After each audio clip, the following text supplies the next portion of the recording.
Eagles. Eagles.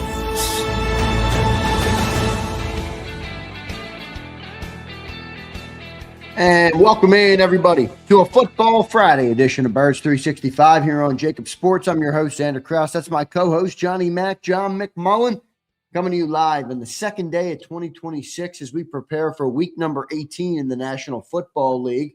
It'll be a bit of a snooze fest, but the good news is the Eagles are locked and loaded for the playoffs, wrapping up the regular season this weekend, and then the fun will begin here in January.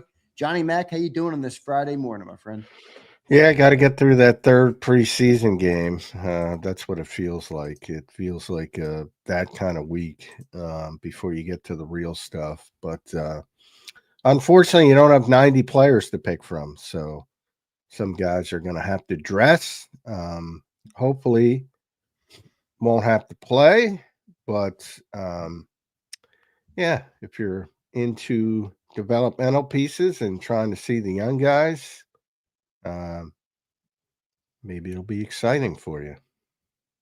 Yeah, it could be an exciting game. John, you talked to Tanner McKee yesterday down at the locker room. What did Tanner have to say yesterday? I was caught up with some college football brutal games that I had to watch, and that weren't fun to watch. Yeah, go Ole Miss. I'm an Ole Miss guy. Just trying to stick man. it to Lane Kiffin. Big comeback win for them. Boy, I don't know how Kalen DeBoer is going to last much more. Can't lose 38-3 at Alabama. No, man, 38-3 and no signs of life for that team, John. That was brutal. Yeah. But John, it's not often though you see a Bama team that looks out physicaled, in some areas out talented. Obviously not when it comes to recruiting and stuff, but looked like it on the field and out coached. I mean, that was a bloodbath for a team like Alabama, who's, obviously coming off an era where those type of things were never in question or very rarely in question. Boy, they didn't even look like they belonged on that field with that Indiana team. Yeah, and the hindsight, you never know how these things go because I kind of lean towards, I said it yesterday, kind of because of their history, I lean towards Alabama. They recruit well. But there's a big difference. Nick Saban, one of the great college coaches of all time. So you lose that kind of program leader, so to speak. It's going to have an impact on you. Shouldn't have been in there, but, I'm not going to spike the football and say that's why, because it was never about lack of talent. It was about just not doing what you're supposed to do with that talent. Right, exactly. Lose 3 games, you shouldn't be in. Doesn't matter what the name is of the college. And they let him in because of the reputation and bit him in the ass. So from that point, I like it to stick it to the college football playoff idiots who make these decisions. But it is good to see some new blood. Indiana, Ole Miss, Oregon, none of them have ever won a national championship. I do not think. Miami hasn't won for a very long time. So somebody's got to win it. I think Oregon's the best team, but we'll see how it shakes out. Rooting for Ole Miss. Yeah, it should be a good finish. We'll see how it finish. I will say this. I know people say they love new blood. Watch when the ratings are down, though. The ratings will be down because sometimes new blood isn't always good. But, I get it. It is. People do want it. I guess I'm a Bama fan. I don't think it'll hurt the final. Yeah, I thought that. I remember it was the Seattle-Pittsburgh Super Bowl. I said, oof. That's a boring matchup. Didn't affect the ratings. It's a Super Bowl. Now, college football championship isn't at that level, but it's still at a high level. It doesn't matter who's in there. People are going to watch that game. Now, a couple of years ago when you had, who was it, TCU breaking through, and they lost 61-7. I mean, people will tune out, but they will tune in to watch the game. So that's any. If there's a 60-7 game or it's something ridiculous, I mean, yeah, people are going to tune out. But I college football national championship is big enough that it doesn't matter who the names are. Yeah, it should be good. John, speaking of people dropping off, I don't know how many viewers will drop off from the Eagles Week 18 matchup for versus the Commanders. The Josh Johnson versus Tanner McKee Bowl should be an interesting one. J Mac, Tanner McKee. I think a lot of excitement around him. I do think he's a good young player. You know, obviously a lot of talk around him that maybe was a little too far, but I do think all things considered, he's a a nice young quarterback with good potential. He'll set the play this weekend. There will have to be some Eagles starters out there. Pretty snooze fest game, John, but I think the Eagles could go out there, get the win, and then we'll see where the chips fall, man. The second seed is still out there. If the Eagles are able to win this weekend and the Bears lose to the Lions, then the Eagles would have the number 2 seed, which would give them the Packers in round 1 of the playoffs in Philadelphia. To me, that looks like the best case scenario for the team, but obviously some things are out of your hands. First area of business, John, that's in their hands is beating the Washington Commanders this weekend in Week 18 and doing it on the back of Tanner McKee and mostly backups. Yeah. And I think although they won't say it, I think their belief is that they will win the game because Washington is that bad. And then, the rest of it, as you mentioned, is out of your control. So as long as you handle your part of it, and I don't think they have any concern that they're going to win the game. So if that's your philosophy, if that's your thought process, it's understandable why you don't want to risk any of the key starters. And that's where they're going. They're not going to play them.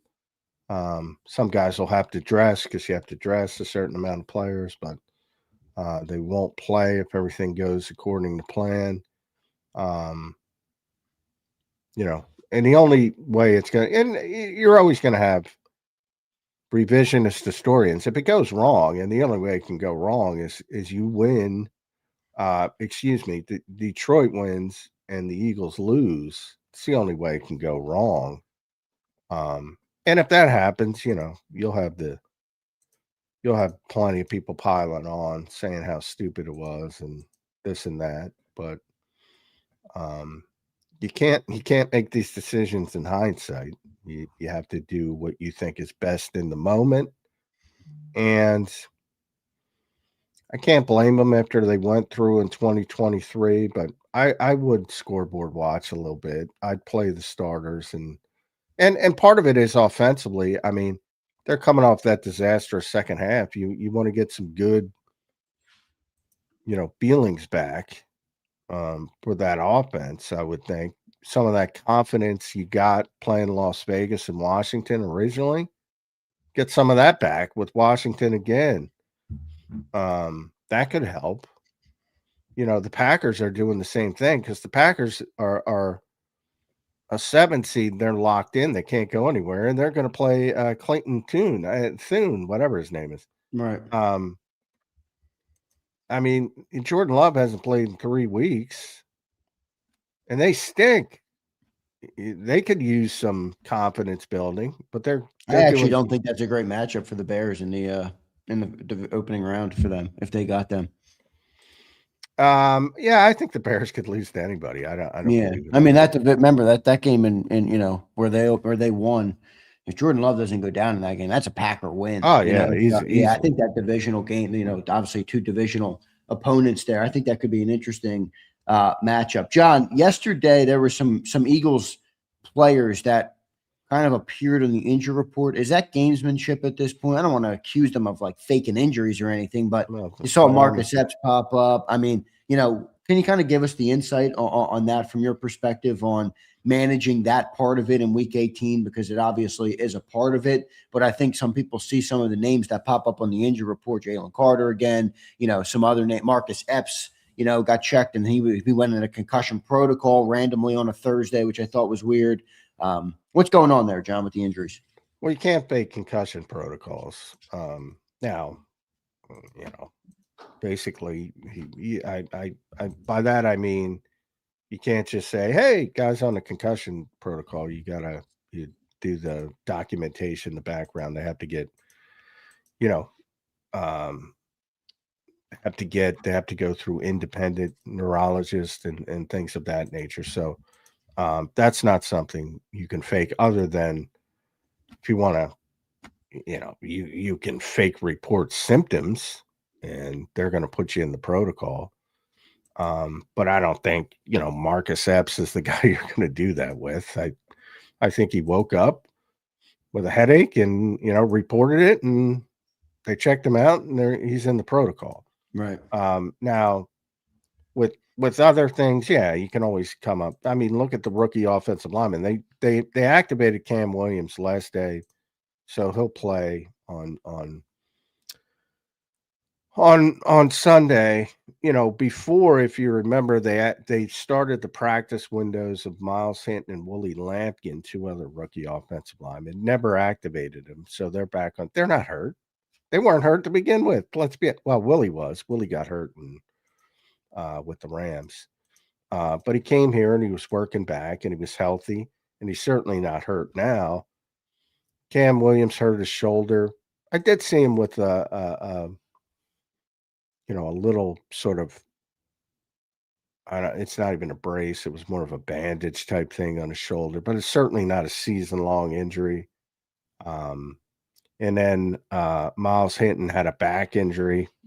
Those are the easiest to manipulate. Oh, my back hurts. So, yeah, I mean, there's a lot of that in the NFL gamesmanship of keeping young guys that you want to work with in the future, and you don't have room for them, and you put them on the injured list. As far as, they're sitting everybody anyway. So, they put Jalen Carter on there with a hip. He probably hurt his hip. They're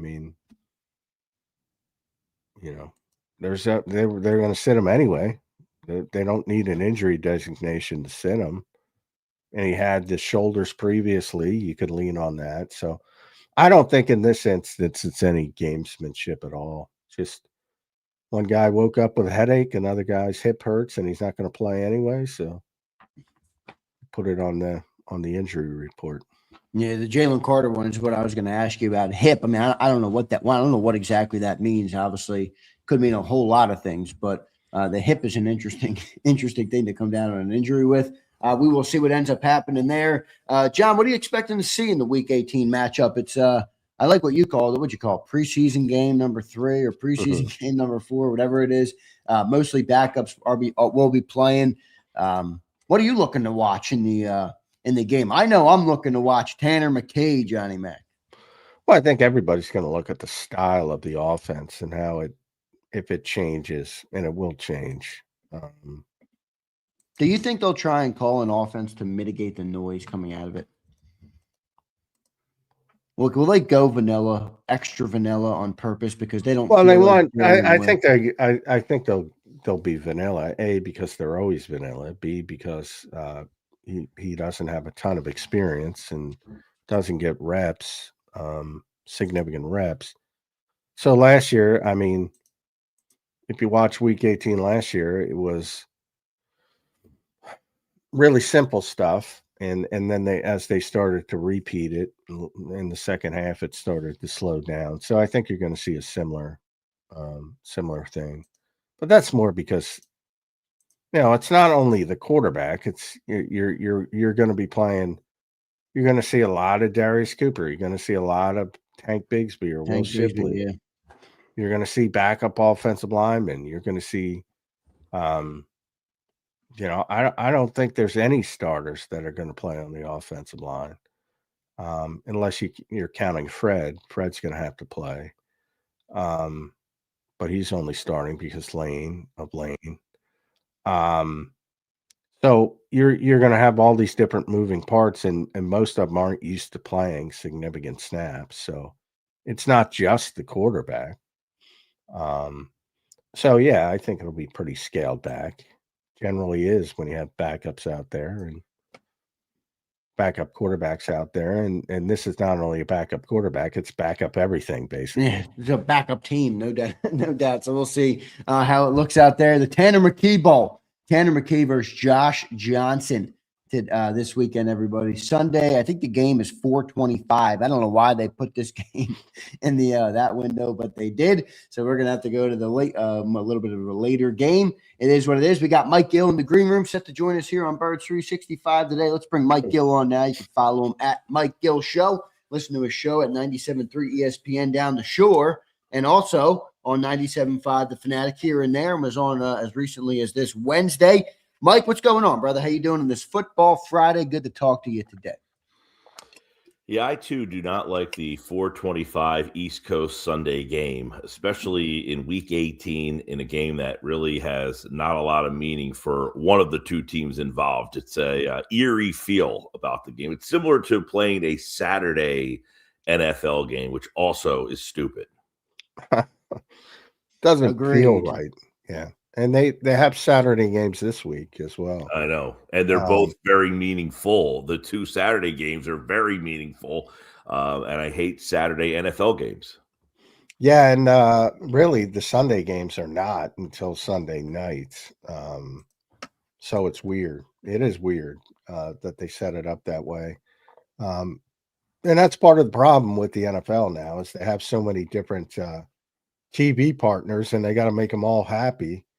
It's possible to make them all happy. And a bunch of them are getting a bunch of crappy games this weekend, Mike Gill. Yeah. That's the way it works. So let's play 18 of them. Let's play another one.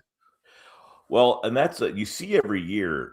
Like there are some games like the Tampa Carolina game has meaning, but like it's Tampa Carolina, who cares? And then the Ravens Steelers has meaning, but it's for the worst division winner in the AFC. The Seattle San Francisco game has some legit meaning. Like if that was the last game of the season.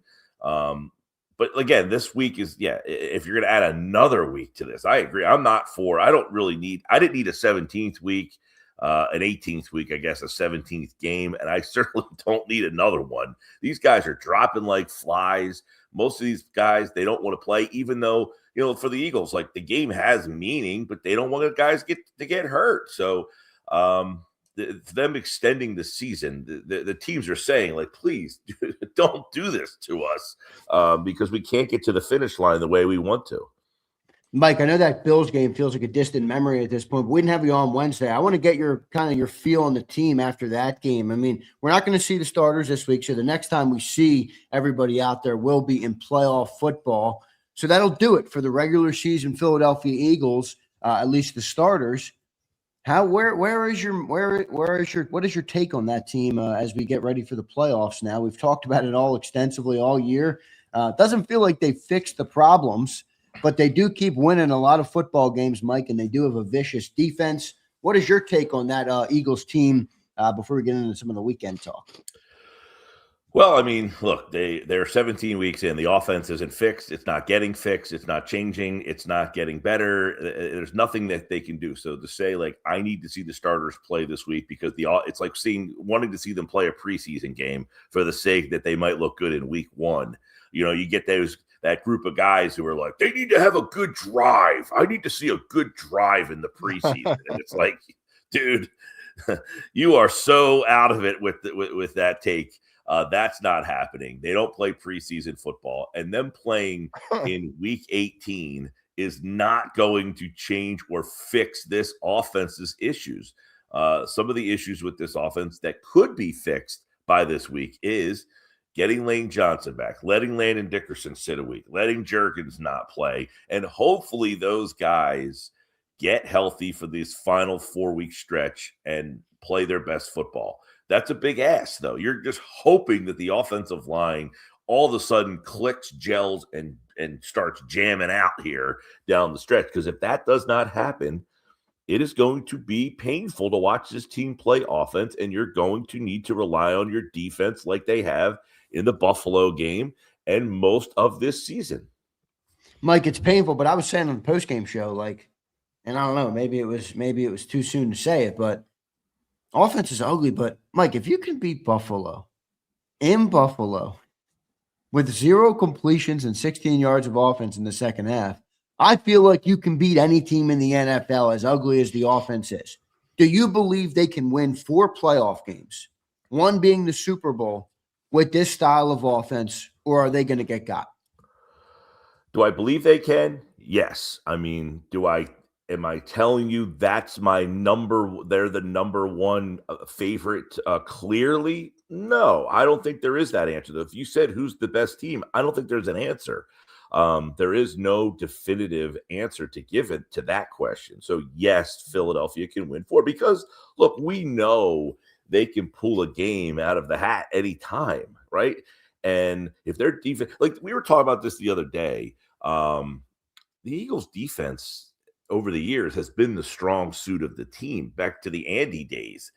And you had Brian Dawkins, those defenses all those years, and they couldn't win 4 straight games. You need the offense in one of them to help you out. You know, that defense plays well against Carolina in one of those NFC championship games, but you lose 14-9 because Ricky Manning Jr. is throwing your 2 receivers around like a rag doll.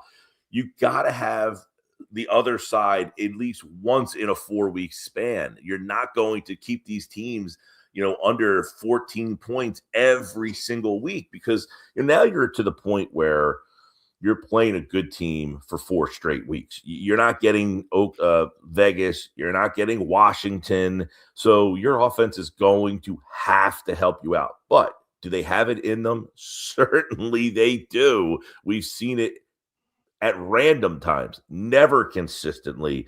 But I don't think there's a clear favorite. So they have just as good as an argument as any team in this league.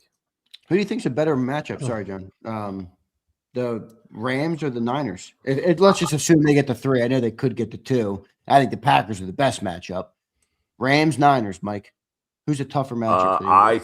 I think the team I would least rather play is San Francisco. I think that everybody's overlooking that team. They've had injuries all season long. Their offense is a problem for Philadelphia for a couple of reasons. They have a running back who can run and catch the ball. The Eagles have struggled at times against the run and against receivers who can running backs who can catch the ball in the backfield.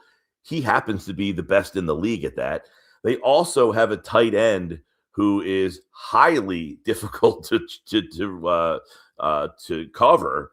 Now, they lack explosion in the pass game. They don't have that number 1 definitive receiver. I think their defense is a little underrated. Their schedule has been the weaker of the 3 teams that are in there. They finished in last year, so they played 3 games where the other 3 teams didn't have to play against last place teams, so that could have helped them get here. But quite frankly, I think they have been the team that no one has paid attention to for most of the season because of the injuries. I mean, they won with backup quarterback. Fred Warner goes out, no problem.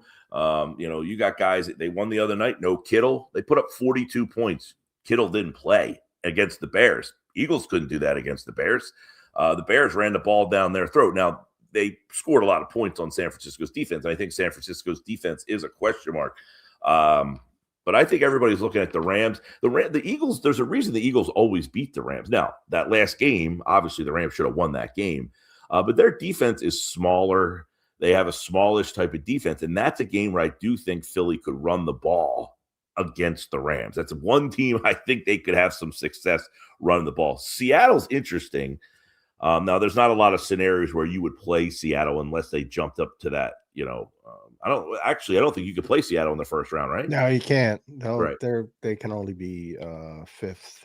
Right. So it's only those 2 of the West teams. Yeah. So I would say San Francisco would be the one that I would least want to play, followed by the Rams. Want to give a shout out to, as you mentioned, there's no clear-cut favorite. Tony Holzman Escarino, who's an NFL researcher, works for the league, put out the red flags for each of the playoff teams. I'll just go down the NFC side since that's what we're talking about. You mentioned the 49ers. They have 18 sacks on the season, 32nd in the NFL, dead last. The Seahawks, 28 giveaways, number 31 in the NFL. The Bears give up 357 yards a game, which is 28th in the NFL. So that defense has got a long way to go. The Eagles, as we all know, 3-and-out percentage, 29.2%, dead last.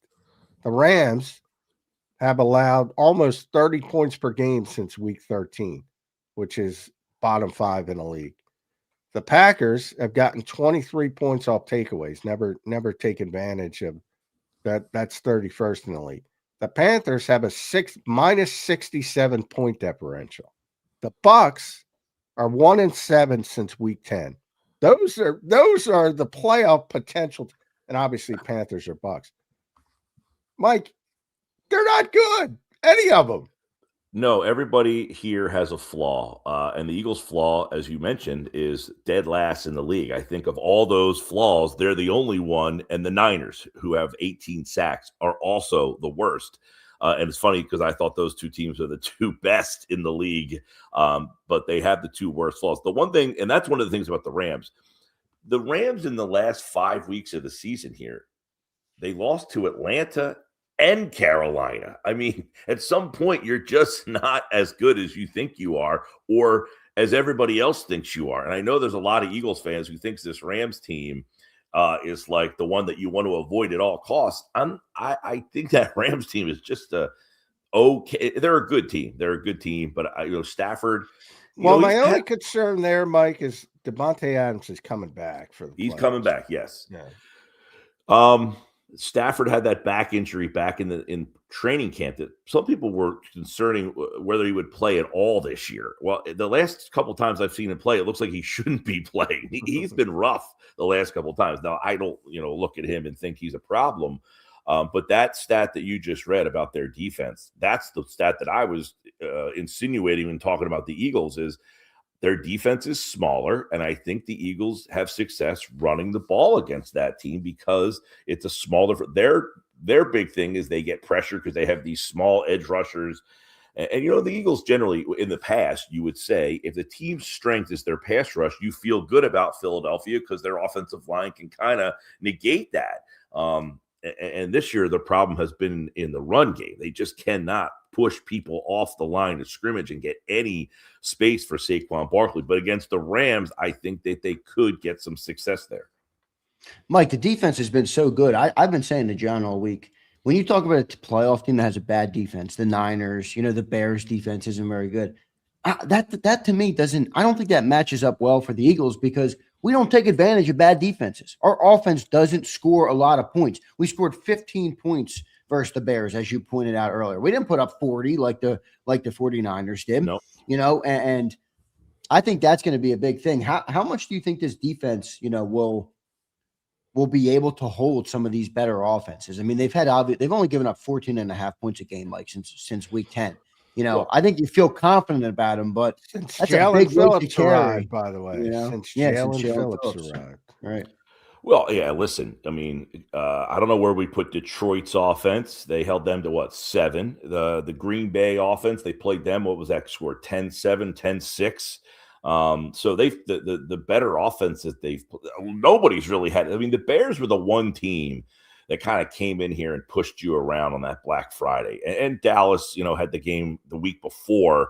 They had that 3-week stretch. 2 of the weeks, the defense just did not look good. When did Phillips show up? Was he in? It was week 10, right? Yeah, it was week 10, yeah. The Green Bay game. All right, Yep. So he was a part of the Green Bay game. He was a part of the Lion game. Then he was also a part of the 3-game losing streak. But other than those games, the Ram game early in the season, there were some points scored in that game. But other than that, I mean, no one's really had the one game. They didn't score a lot of points, but Denver had the fourth quarter where they just basically did whatever they wanted against you.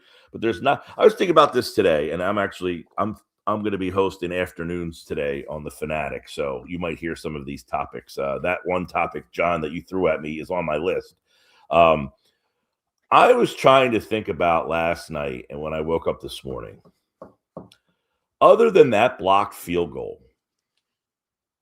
I can't think of a memorable moment in this season at all. Like, what's the big moments? Like last year you had Saquon 2000. He jumps over the Jags guy. I mean, there were moments that I can't think of one moment of this season that you're like, oh, that or that, other than that blocked field goal. from Jordan Davis. There's nothing.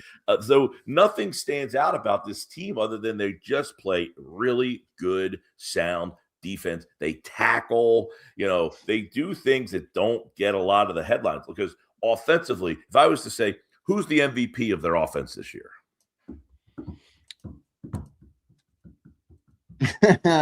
I have no idea, Mike. There's no answer to that question. Nobody deserves it. If you force me to pick one, it'd be Hurts. I would say Jalen Hurts. Yeah. Yeah. If you had to come up with an answer of who was the Eagles' offensive MVP this year, it's most likely got to be Jalen Hurts. Well, I said, earlier in the season, things have shifted a little bit, but earlier in the season, I said, if you tell me who's playing better this year than last year on offense, I came up with two players, Jalen Hurts and Dallas Goedert, and that's it. Yeah. Goedert with the record 11 touchdowns. That being said, his 11 touchdowns are a byproduct of Hurts kind of delivering him the football, because outside of that, I don't think he's been great in the run game, Goedert, this year. He doesn't have eye-popping numbers other than the touchdowns. So if you want to say Goedert, I'm not going to. Point is, this is no MVP quarterback performance. Right. Point is, there's really no argument in this. You could say, well, it's Jordan Mailata. He played the whole season. He didn't have a good year. It's because he's the one lineman, I think, that made it. Did he miss a game, Jordan? I don't think he missed a game. I don't believe so. I don't think he missed a game. So you could say he's the one lineman that made it through the year. Okay, he was average this season. I mean, he quite frankly didn't have a great year. Better than average. I'd say for his standards. For his standard, yeah. So, Mike, do you think Jalen's played a good year, or is that just your default answer because there's nobody else? Because I look at the year, and I don't think Jalen had a very good. I mean, I know, statistically he's a little bit up. Grading wise, he's okay. To me, I don't see an MVP. MVP quarterback performance to me is elevating MVP the Eagles offense, not MVP level. No, yeah, I know, but I mean, they're graded out. They're 24th in offense. I mean, the quarterback is a part of that. I said this in the Bills game. I thought he was very good in the first half, and then he doesn't complete a pass in the second half. And I was having this conversation with my buddy yesterday, and he's saying he was terrible. I said, I don't think he was terrible in the second half. They just didn't let him do anything. Like, they threw 7 passes, 2 were dropped. 1 he had to run for his life. I mean, 4 throwaways, 1 sack. 8 dropbacks, 4 throwaways, 1 sack. Yeah. Was he terrible in the second? Because he's like, he had 0 completions. I said, yeah, but why? Why did he have 0 completions? It wasn't because he was just missing guys all over the place. It was just a poorly designed everything. He had nothing to. There was no decision that he made. You're like, he missed something there. Oh, he could have had that. He made the one bad throw to AJ where he tried to force that thing. But so I thought he played really well in the first half. And there's a lot of times where that happens, where he plays well, they get a lead, and then they just don't let him do anything. So it's like the most bizarre. You look at his numbers this year. I was looking at this the other day. His numbers are very similar to the 2022 season, where people thought he was the MVP of the league up to about the last 3 weeks of the season. I don't know why, because his numbers are, he set a career high for touchdown passes. His passer rating, whatever, I have to check what it is, but it's certainly one of his higher passer ratings. I think it's fallen back over the past couple weeks. So he hasn't been playing as well recently, but overall his raw yardage is up. I know that from last year, which was really bad.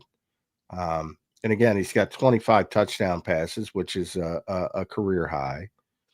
His interception percentage is still very low, near the top of the league. He had a stretch where he turned the ball over multiple games, and people remember that. Other than over the long haul of the season, he really hasn't turned the ball over. Oh my God! You take out the Chargers game, and it's historic. Exactly. Yeah, but there's no good moment. Like Mike, you said it. Yeah. There's no big moment this year. I watch other teams. I watch Drake May. I said, boy, that guy's elevating his squad. Even Matthew Stafford, not perfect. Same thing. I watched Jordan Love at moments this year. I said, man, he's playing good football right now. I haven't seen that at all with the Eagles offense. And I'm not saying it's all Hurts' fault. I'm just saying I don't think. Well, I'm not. we've I think seen we're that having at different all. conversations. Not MVP of the league. He's not even close. Yeah, I don't think he's the MVP of the team either. They're the 24th ranked offense, in the I league. mean, well, No, I didn't say of the team. I said of the offense. offense Of the the offense. Yeah, not even Yes, the- I said. the Listen, MVP. who Who is else are you going to give it to? who I'm is the going off- Goddard. I'll take the 11 touchdowns and go Goddard. That's what Okay, I'll how go. did he get the 11 touchdowns? A lot of I those don't know. 5 touchdowns. of them were shuffle I was passes. going to say a lot of those touchdowns are little inside Then shuffle. you got to give passes. Kevin Patullo some credit for that Yeah. innovative red zone play calling. Right. Nobody So wants a to lot do of those, half of those Goddard touchdowns are coming on inside shovel passes. So okay, he has 11 touchdowns, but and they're basically all RPOs or RPRs, not which they're worried about Jalen Hurts, to be honest. And outside of Goddard, like when he catches touchdowns, he's generally wide open because of all the other guys getting covered. So it's not like he's making these as you just kind of alluded to, as I said. It's not like Goddard's made a memorable catch where he went up over somebody in the end zone or he one-handed something. He's usually wide open in the end zone. So yeah, in that Bears-Niners game, let's be real, Caleb Williams had more memorable throws in one game than I can think of Jaylen all year. Listen, this offense, as I said, has been you could say that about half the league. The least memorable season. I can't think of other than the field goal block. And then they had the block of the punt the very next week and returned that for a touchdown. So if you want to go with that, you could say Jalen Carter blocking that extra point the other day. Think about it. That's 3 special teams plays are your most memorable moments of this season so far. Now, conversely, when they won the Super Bowl in 2017, it was when Jake Elliott kicked that 62-yard field goal. That was the moment that really kickstarted that season. So maybe it takes a special teams thing to kind of like get your season off the ground here. But I don't know if people want to chime in. I can't think of one memorable play Barkley didn't have a run over 20 yards for like 15 weeks of the season. Does AJ have a touchdown? Modern offense too, I think it's part of it. Like Zander puts, Caleb Williams, who's kind of different. I've talked about, his arm talent. You can talk about half the league. He might have more arm talent throws in one game than half the league. So I go back to the college football playoffs. Ole Miss did a tremendous job. That I've adopted them. I hope they win the national championship to stick it to Lane Kiffin. But Trinidad and Chambliss. So I'm like, I didn't watch the game. So I see, all right, somebody posted up Trinidad Chambliss. What a game. What a performance. And I'm like excited to watch it. I'm legitimately excited to watch these highlights. And they clipped 5 throws. Every single one of them was within 10 yards of the line of scrimmage. Good plays. All effective plays. He's just delivering the ball as a point guard. Nothing wrong with it. But I'm like, I say it all the time on this show. Quarterback play is evaluation is broken. It's all based on, well, they scored 38 points and they did this, so the quarterback's great, versus the quarterback might be really great when you're losing and they're trying to get him back in the game and you're throwing shit off platform like Caleb Williams. And people got to understand what they want and what they're looking at. Well, it's the prime example. My buddy says he was terrible. He completed no passes. And I said, but why? Why didn't he complete a pass? Tell me the why. Don't just give me he threw. I don't care. He had no completions. Well, if he threw 7 passes and all 7 got dropped, did he play terrible? Well, no. Okay, then why did he play poorly? Was it because he played poorly? Was it because the play calls they gave him nothing? Did he make bad decisions? Why did he not have a completed pass? So I understand having 0 completions is not good, but it's also the why. Eric Bischoff wrote the book, Context is King, right? What's the context of why he did not complete a pass? You're right, John. Part of the thing of the evaluation is he didn't try to make a play because there was none there, and therefore he played well.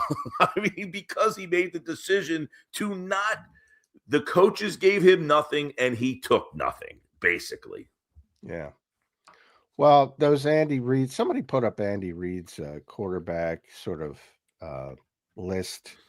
I don't know what you would call it, but the things he asked of his quarterbacks, and one of those on sort of his tips for quarterbacks is throwaways are not bad plays. Interceptions, fumbles, sacks are bad plays. Throwaways are not bad plays. Punts are not bad plays. Sometimes, there's a bunch of context in there. If it's fourth down, obviously game situation. But you get the point what he's trying to say. The worst play, and this is what drives me crazy of the 3rd and 15, you're the coward's draw. You don't want to throw the ball in cover 2, 3rd and 15, force it, get an interception in a bad situation. Now, sometimes you have to, and sometimes you overcome, and sometimes you make plays. But the idea that, it's 3rd and 17, 3rd and 15, 3rd and 14, you should always try to go for the first down or you're a coward. You're going to lose a lot of football games that way. I think after watching Dan Campbell self-destruct down the stretch here, people are kind of backing off of the aggressiveness a little bit. I mean, that guy might get him. Well, I'm full bore on the aggressiveness. But I don't mind the aggressiveness. Saying 4th and 15. He's egregious. He cost his team a chance at the playoffs because of his decision making. I'm still a big aggressive guy. I don't like to give up possessions in the minor. I hate it. So if you're plus 50, if you're in plus territory, and it's 4th and you have to have a good team. I'm not talking about Tennessee, but if you're 4th and 3 or under, I'm never punting plus 50. Never in the modern game. Wasn't there? There was a guy who there was a high school coach who never punted. Yeah, he did a whole Real Sports on. Now, when you say that, because people will take it literally. Obviously, if you're up 2 touchdowns and there's 4 minutes left, you're going to punt. Things like that. But in the guts of the game, when things are close, I'm not giving up possessions. Have you got? I got a text message when I woke up this morning about it was a cover of Tanner McKee's stats, and the question was, what is going to happen when this guy throws 4 touchdowns again in the game? I know. Well, I said that it's going to be fun, but.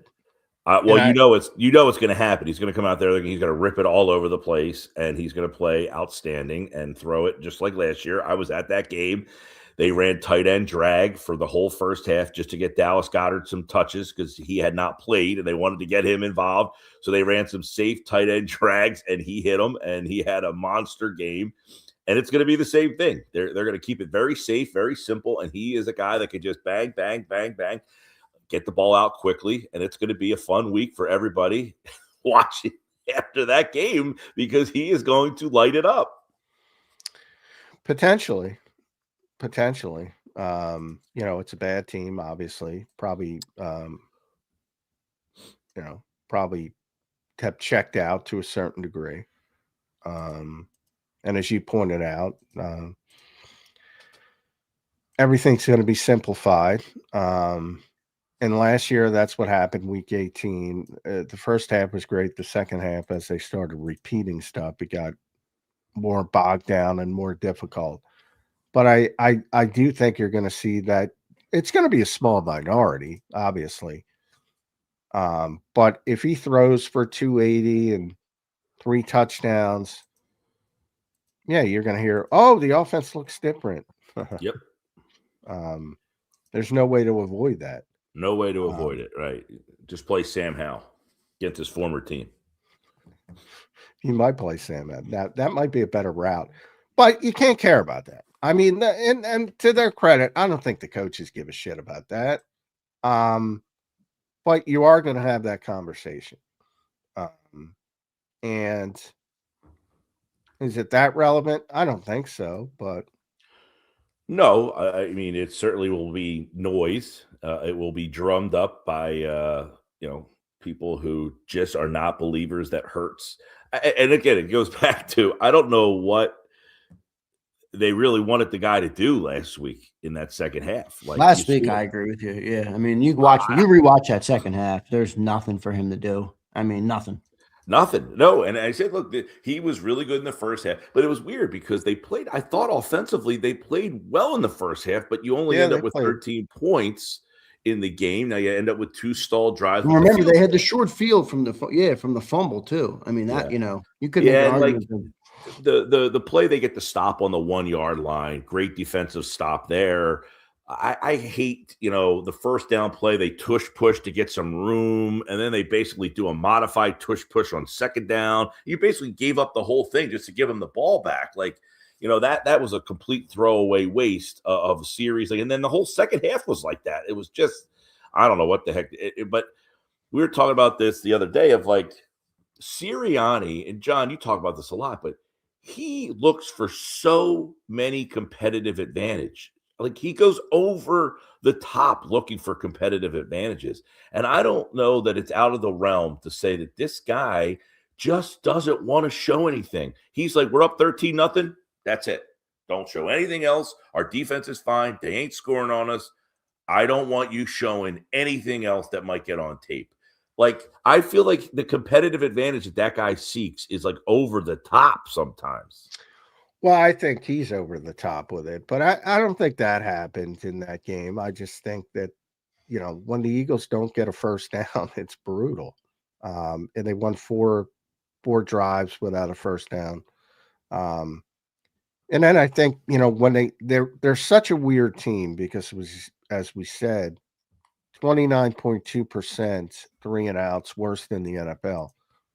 When they get a first down, they're one of the most efficient offensive teams in the NFL. It's the most bizarre thing in the world. They still number one in red zone efficiency. Yeah. It's incredible to a lot of degrees. Usually, if you're just a bad offense, you're a bad offense. They're like really bad or really good, and there's no in between. And this goes back to what I was saying before, Xander. You asked, can they? Yeah, sure. They have the weapons to do it. They can pull this game out whenever I don't want to say feel like it. It's not like, hey, they can just flip the switch whenever they want. But, like we saw them last year, they struggled offensively, clunky into the playoffs. I mean, they had the game in Dallas where they scored 41 points, but that was with Kenny Pickett playing in week 17. And then week 18, they didn't play any of the starters. Tanner McKee played that game. But, we had the Carolina. All season, the offense stunk. And then they went and put a 55 spot up against Washington in the NFC Championship game. And then they followed it up in the Super Bowl and put up a 40 spot. So, sure, can they do that? Now, it was different last year. If you go through Saquon Barkley's season, it's unbelievable. He had like 110 or more yards, like 11 times, something crazy like that. This year, he's not approaching that at all. So the big difference is they can't run the ball nearly as effectively. And then when they're trying to throw the ball, because they don't run the ball effectively enough, because people don't believe in the offensive line, instead of having 4 guys in coverage, you're now having 6, 7 guys in coverage. That changes the dynamics of the passing situation. Yeah. I mean, a lot of talk about this week from the other side of the football that, the whole narrative of Vic in playing light boxes. Why do you think he plays light boxes? Because he's trying to keep the extra guy in coverage. That's what his whole philosophy is about. Yeah. And he's trying to limit big plays on offense. So, yeah, I do think, and going back to that draw comment that everybody says, well, you can't draw. You can. Every NFL team in the world draws on 3rd and 15. Like, is that news to everyone? That's a staple of every NFL offense because the last thing you want to do. Yeah, that screen. They don't run screen at all. No, they're not a good screen team, but and that has to do with the quarterback, the running back. That has to do with a whole variety of things. But in that Buffalo game, the biggest problem, there have been different problems in these lull games each game. It's not all the same problem. In the Buffalo game, it was the offensive line. The offensive line was getting whipped. Yeah, they were. It was a rough day at the office. He's really struggled. Juergens has struggled.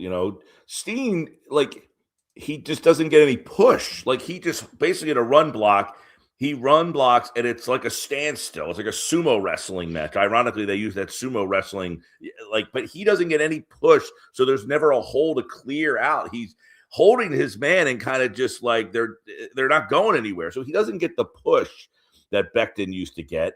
So they're like that is a problem. Juergens just swing and a miss like on some of these plays where you're just like, and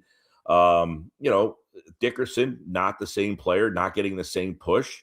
You got Fred Johnson in there and not Lane Johnson for basically half the season. So that's been an issue. So the run game is it's been terrible. The run game, it's almost like saying, like if you're comparing saying that Hurts was terrible. Well, Saquon, is he bad? Most people say, well, no, Saquon's not bad. The offensive line's not giving him any room to run. Same with Jaylen. They just don't have anything open. There's nothing there. So Saquon doesn't stink. He just doesn't have any place to go.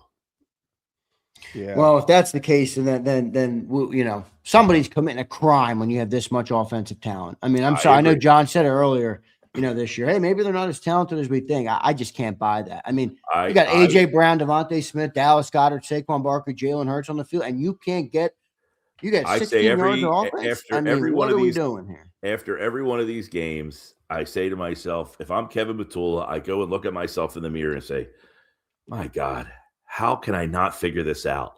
I've got A.J. Brown, Devontae Smith, Dallas Goedert, Saquon Barkley, Jalen Hurts, and, now you would say one of the best offensive line football. And by the way, Pro Football Focus had them ranked 5th this past week. So they're one of the best offensive lines in football still. And I have to look at myself in the mirror and say, what is wrong with me? How can I not freaking score? I'm not asking for, I said earlier in the year, 28 points a game, 29 points a game. Okay, fine. I'll peel back. Can I freaking score 20? Can I score 20 with this offense? Well, to my point, obviously, to have talented playmakers. But as I often point out, if you can't block people, you can't play offense, number one. Doesn't matter how many skill position people. And that's why people build teams the wrong way. They go out and try to get skill position players before they have the offensive line in place. Now, last year, the Eagles' offensive line was one of the best ever. And this year, it's been, and PFF, if they had them number 5, is being kind. They're not terrible.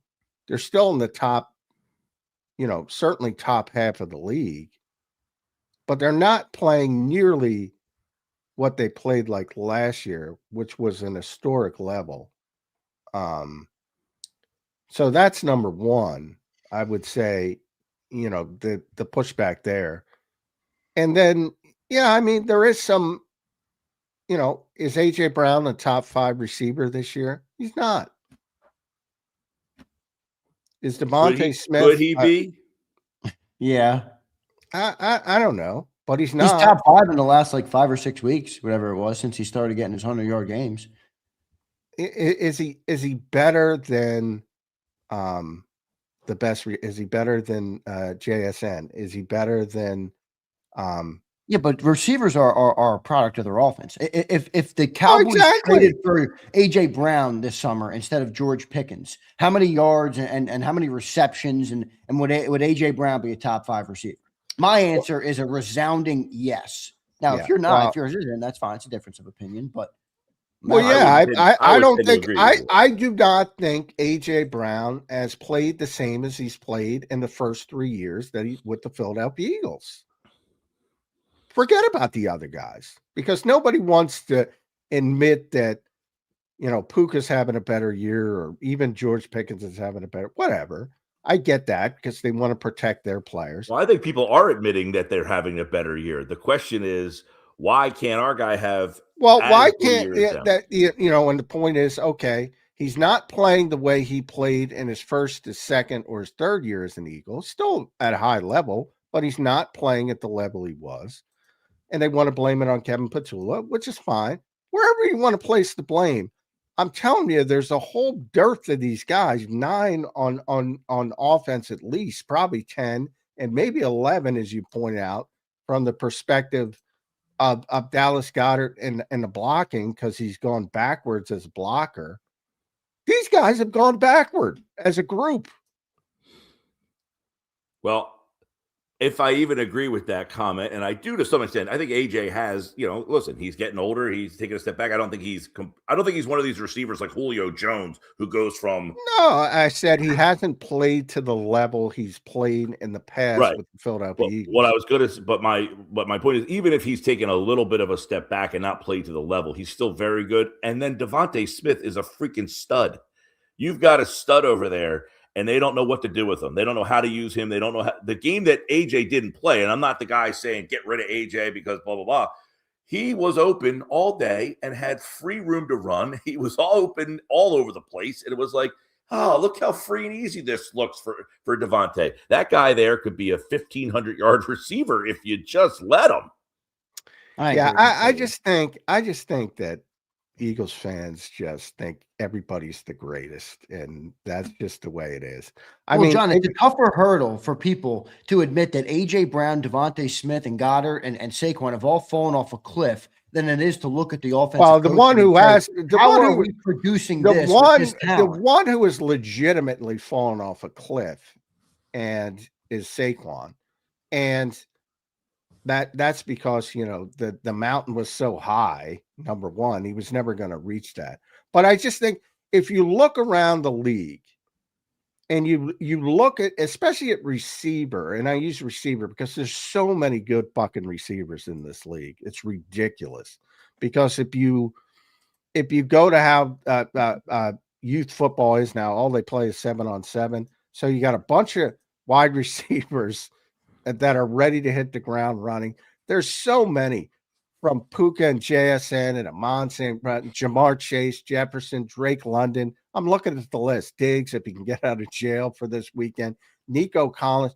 Christian Watson is back playing at an extremely high level. Pickens, McLaurin, Schoolsy, Devontae Adams. AJ's in that group. Luther Burden as a young player. Think about Chicago as a young player. Did you see how Luther Burden was playing? I'm going down low. Zay Flowers. How good is Zay Flowers? How good is Chris Olave? How good is CeeDee Lamb still? McMillan as a rookie. Cortland Sutton might be an all-pro. And all these offenses can get those guys the ball and accentuate their talents. The Eagles, for some reason, can't do that even in the slightest. AJ's got 1,000 yards for 4 consecutive seasons. Yeah, which is I can't believe that. I can't believe that Barkley is there.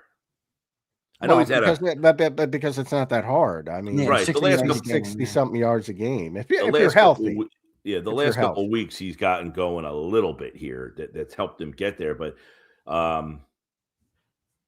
when my only point is all those names I gave you, if they were here, you'd have the same talk about them, like how good they are and how they belong at the top of the league. Well, not this year. This year, the top of the league. What is a higher probability, though? All of those guys on the Eagles offense have taken a step back, or the first-year play caller who's come, and I don't even think it's all Kevin Patullo's fault. I'm just saying in terms of what is going into the equation for this output, for fans, for probably most people, that's an easier thing. We got a first-year play caller. He's the only change on offense from last year. No player. Right? Tyler Steen and Kevin Patullo. It's the only thing different. Okay, well, the offensive line, because it's not, a high-profile position, and nobody's buying. Yeah, they have fallen off for sure. Mekhi Becton jerseys. Nobody's buying Tyler Steen jerseys. Nobody cares about offensive linemen. Again, I bring up all the time that GM who told me this is one of the best offensive lines in the history of the game of football last year. And I couldn't disagree with him. The odd part about it, though, John, and I'm not, I agree. I've said all year the offensive line is I've been saying here for multiple years, the offensive line has been the star of this team. This year, and I argue it should have been the Super Bowl MVP if not for the defensive line. And this you can't give it to them. And this year, it is the reason why their offense is what it is. The weird part about it is Cam Jurgens is a young guy. I mean, it's not like he's an older guy and you're like, he's starting to fall off. But he did have back surgery. Right. Landon Dickerson, a younger guy who's had a lot of injury issues.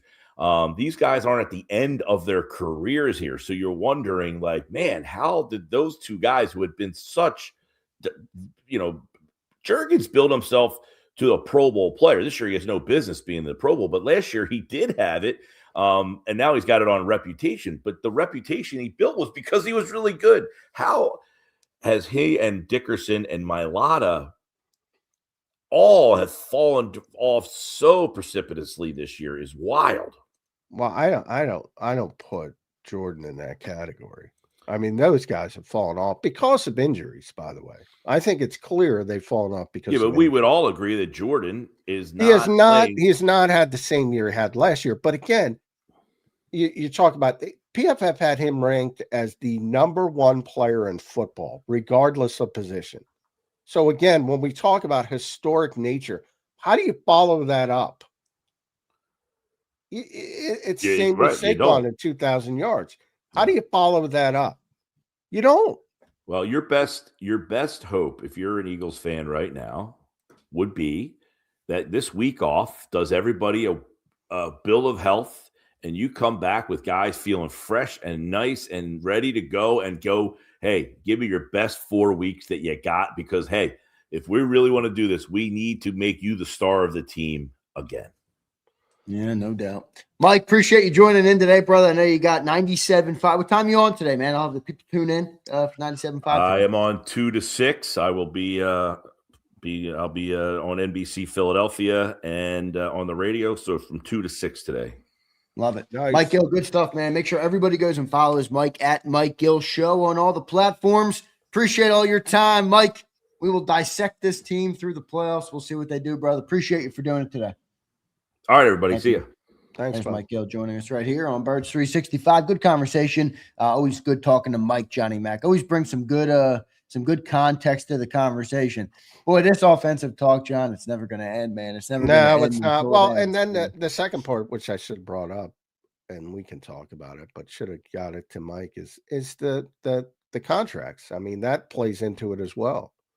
Like, because of circumstance, because they have a bunch of veterans on offense, those guys get paid.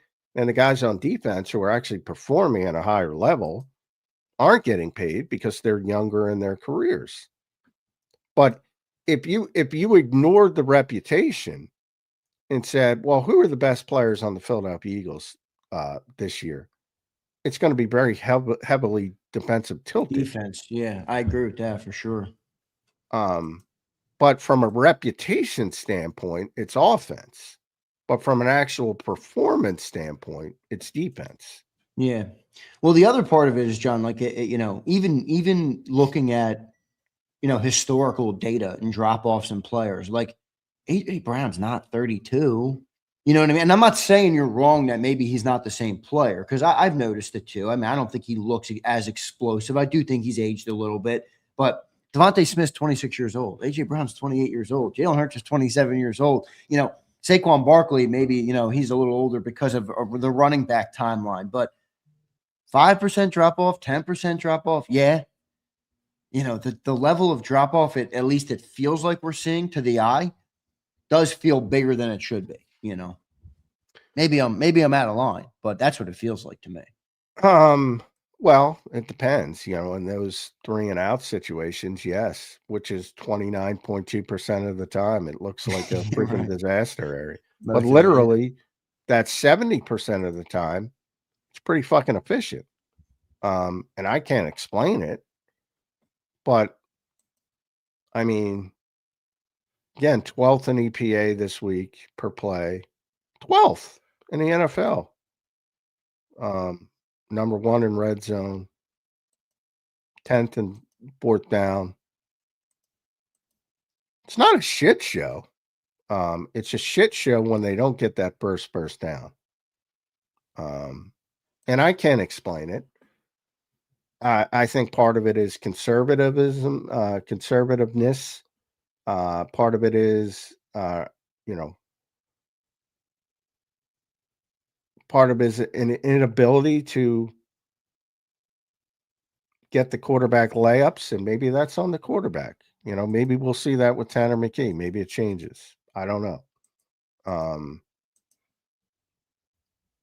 I'm not dismissing the coaching staff. They're part of it, but they were a part of it last year. It's very similar. That's the only part that I can't believe people can't see how similar it is. Yeah, From year it 1 to is year similar. 2 I mean, we to talked year about it every day 3 to last year 4 to year 5.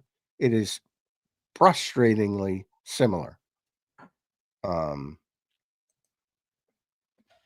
And you know, that's the head coach and how he wants to play with this particular quarterback. Yeah.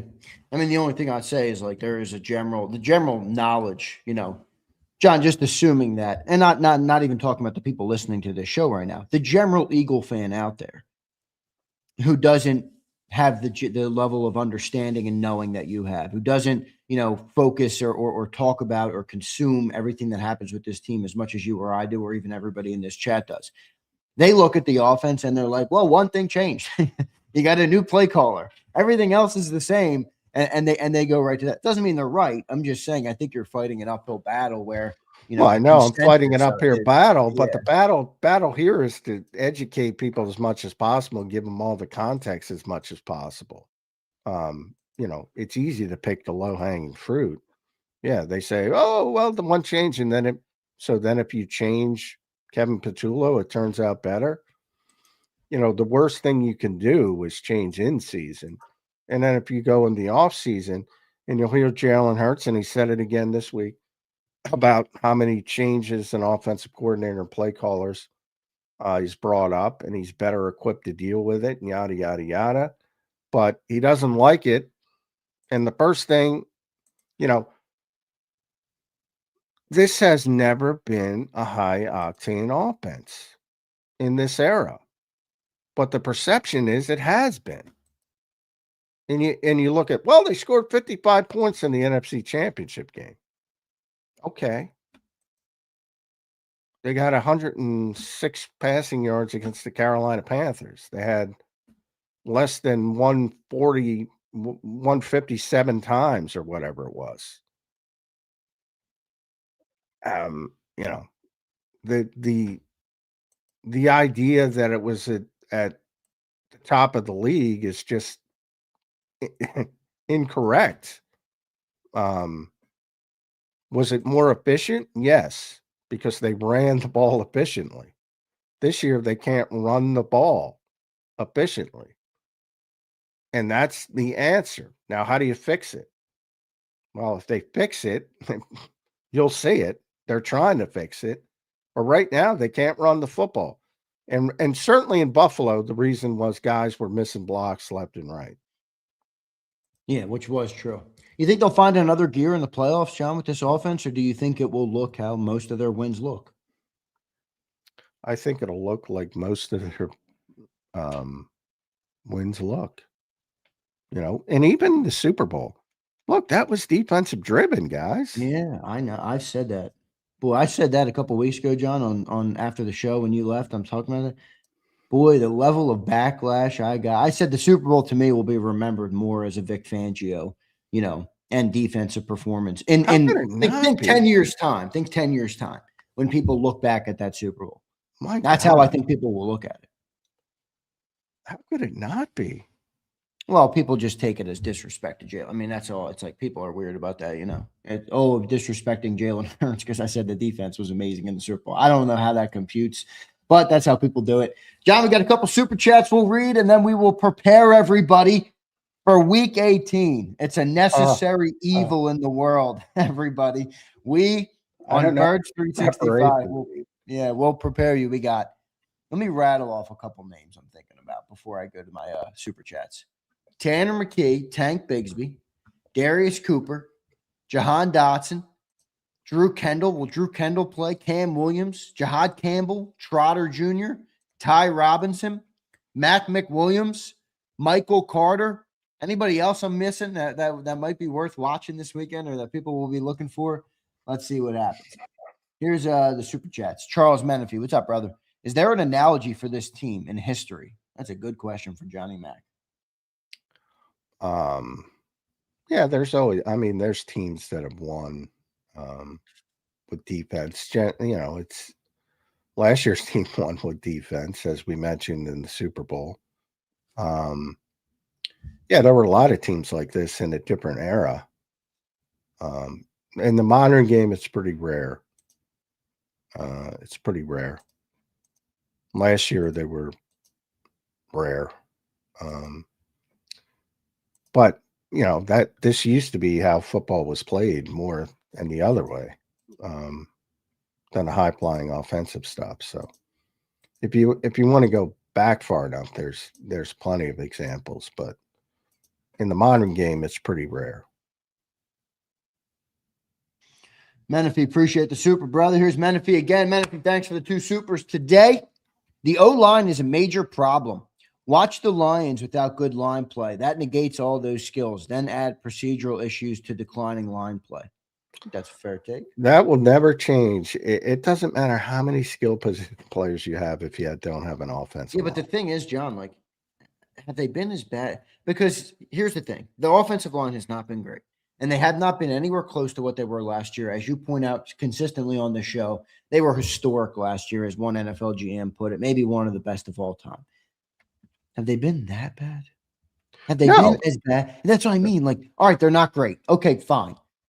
Should that make us an inept offense? I mean, there's other offenses. Well, they're not inept, though. They're not inept. They're pretty close, John. They're 12th in the They're 12th in the NFL. Forget about 24th in total offense. That is a garbage total yard stat. They don't run the ball well. They don't pass the ball well. They're 12th in EPA per play. 12th of a 32-team league. That's efficiency per play. 12th. Now, watch the Raiders play. Watch the Browns play. Watch the Titans play. Watch the Jets play. Watch the Vikings play. Watch the Saints play. Watch the Panthers play. They might even make the playoffs and force you to watch them. Watch the Cardinals play. Watch the Texans play. Those are the top 10, the top 10 worst offenses in the NFL.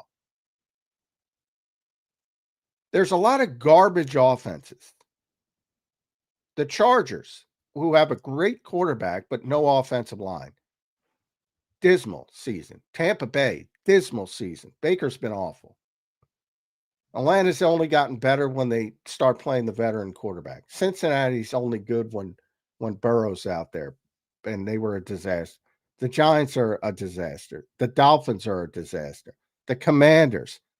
I'm going up the list. You got to reach 16th in Seattle before you got them, and that's obviously dead in the middle, and that's mediocre.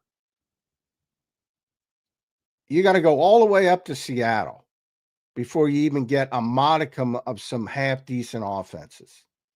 And everybody, this has been a very defensively tilted season. The only good offenses, really good offenses, have been New England, Green Bay, the Rams, Buffalo, and Dallas. And those are the only ones over 0.10 per play. That's it. And you just saw Buffalo have a shit game, and they've had a bunch of shit games. Green Bay's had some shit, and I'm not talking about when Love's not out there, but they've had some bad games. The Colts were tremendously efficient early in the season until Daniel Jones went down. The Lions, to the point about the offensive line injuries and then Sam Laporta, and they fell. Kansas City, very uneven. Denver, one of the best teams, but tremendously uneven offense. There's like nobody. This has been a very heavily driven defensive year, to the point where the NFL is going to start making more rule changes to get offense back. Because these fucking guys have figured it out, these defensive coordinators. Too many of them.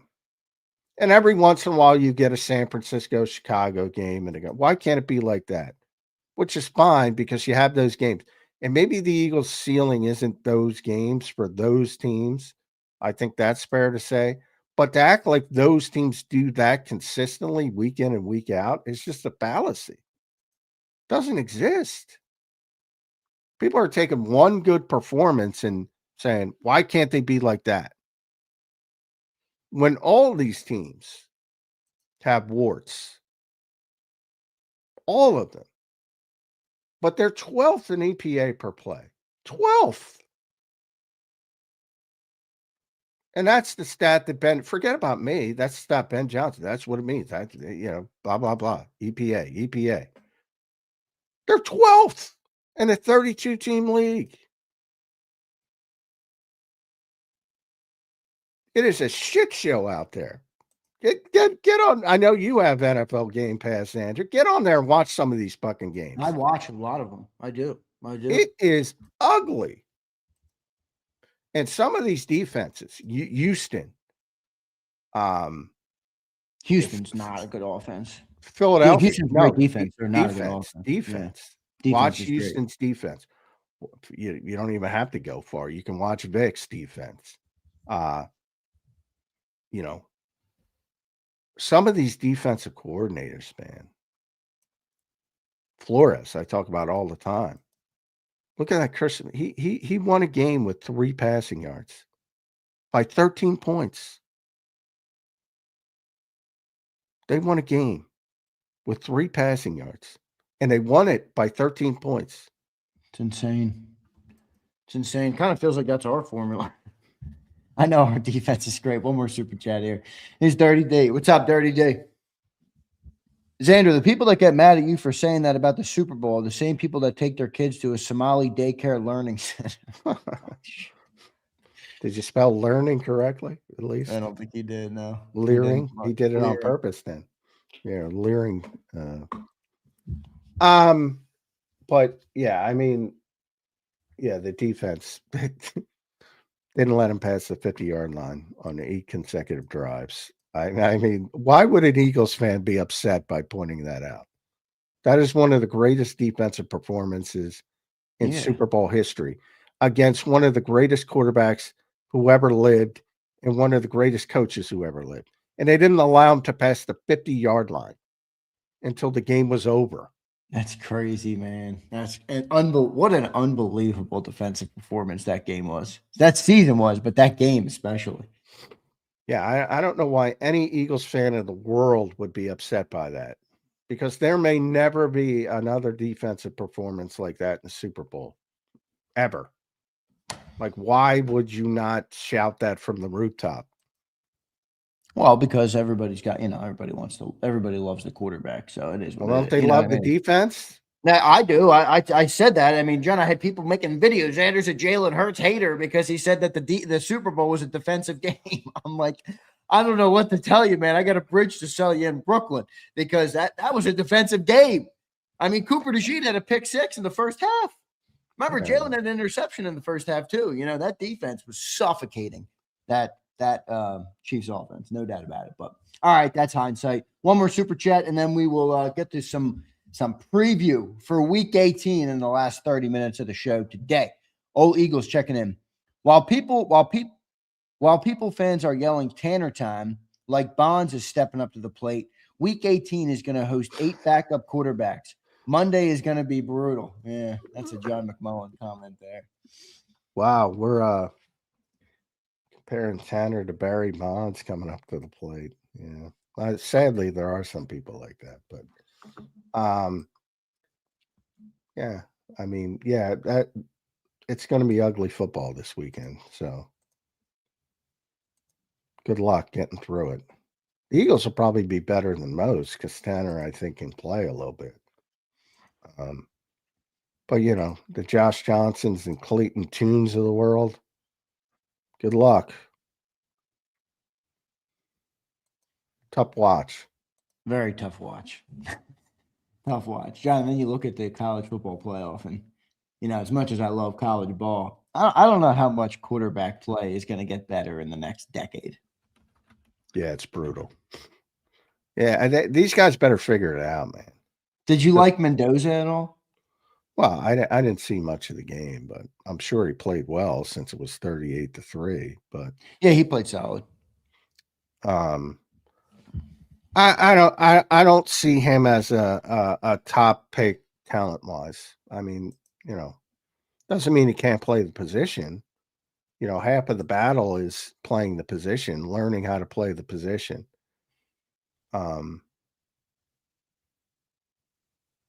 So I mean, Brock Purdy's doing fine, but he doesn't have Caleb Williams' elite level talent. No, he doesn't. Caleb Williams is very talented, clearly. If that I'm dude, saying, Ben Johnson can keep getting him to play, I mean, holy moly, I think he's going to be really good. by the way, top defense is EPA. Houston, number 1. Seattle, number 2. Cleveland, number 3. Minnesota, number 4. Jacksonville, 5. Eagles, 6.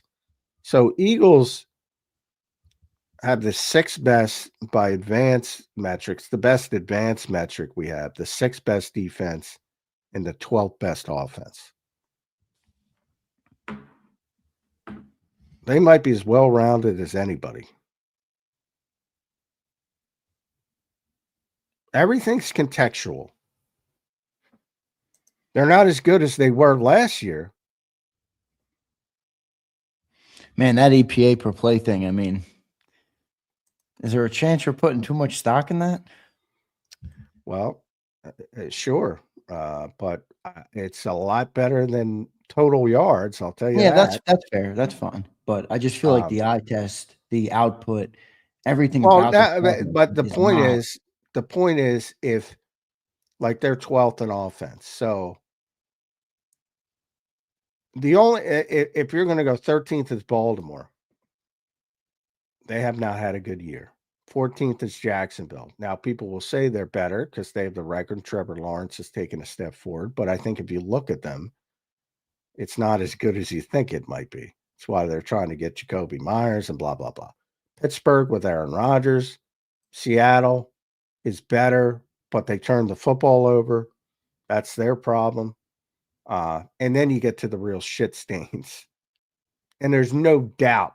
So at worst, even if you're saying some of these teams, because they're very close, Baltimore, Jacksonville, Pittsburgh, Seattle, same realm to the point where, and again, this week should mean nothing, but they'll count it. So, there's flaws in all NFL statistics because the sample sizes are so small. But even if you want to drop them to say 16th, that's still better than half the league. Like, just because of the expectations and the perceptions, which I try to talk down as much as possible, it seems worse than it is. And again, if you don't like EPA and people don't understand EPA, bring it up with Ben Johnson first, because he's the one who got everybody on it. Where are they? Where are the Bears in EPA? 7. Yeah, because they're a pretty good total offense. They're good in EPA. I think he's really done a good job with that team. Well, he's definitely a good offensive coach. He knows what no the freak he's doing.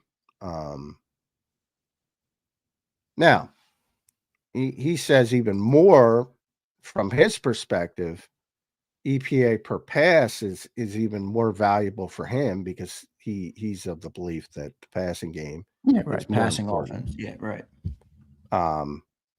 Can you calculate EPA per pass? Yeah.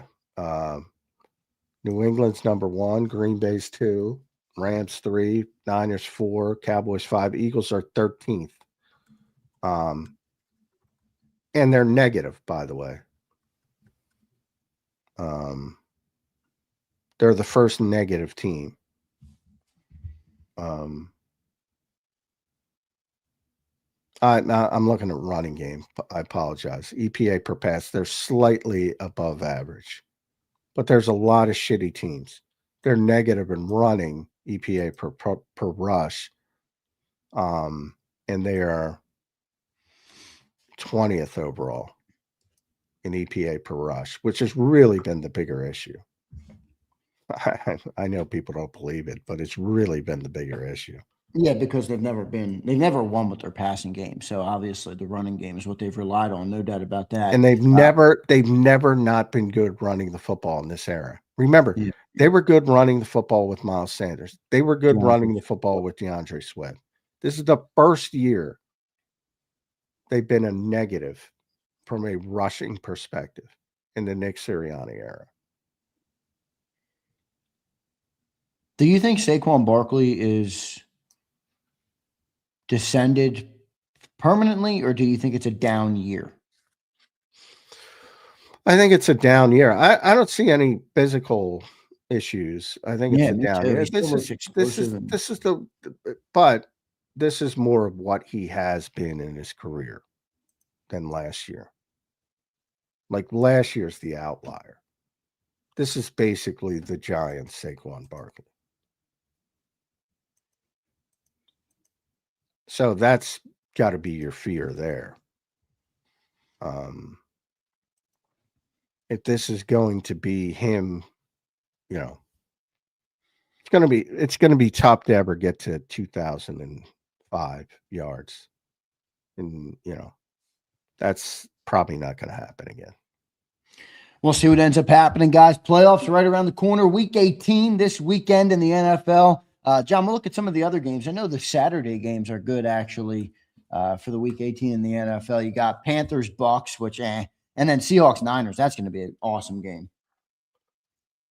Boy, what I hope happens is the Bucks beat the Panthers and the Falcons win, and then the Panthers win the NFC South. Because if that happens, the Panthers can lose and still win the NFC South. And that to me would tell you, I want that to happen to prove what a shit show that division is. Those are bad football teams, Carolina and Tampa Bay. Atlanta's it's funny. Atlanta with Kirk Cousins is the best team right now in the NFC South. Number 2 is New Orleans with Tyler Shuck. And then number 3 is Carolina and Tampa Bay. You can put them either way.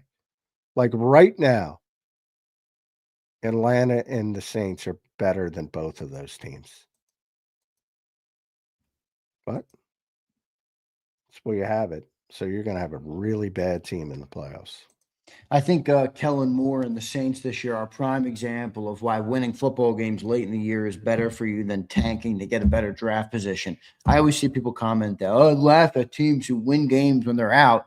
I'm like, dude, that's a loser's mentality. You don't want to have a loser's mentality.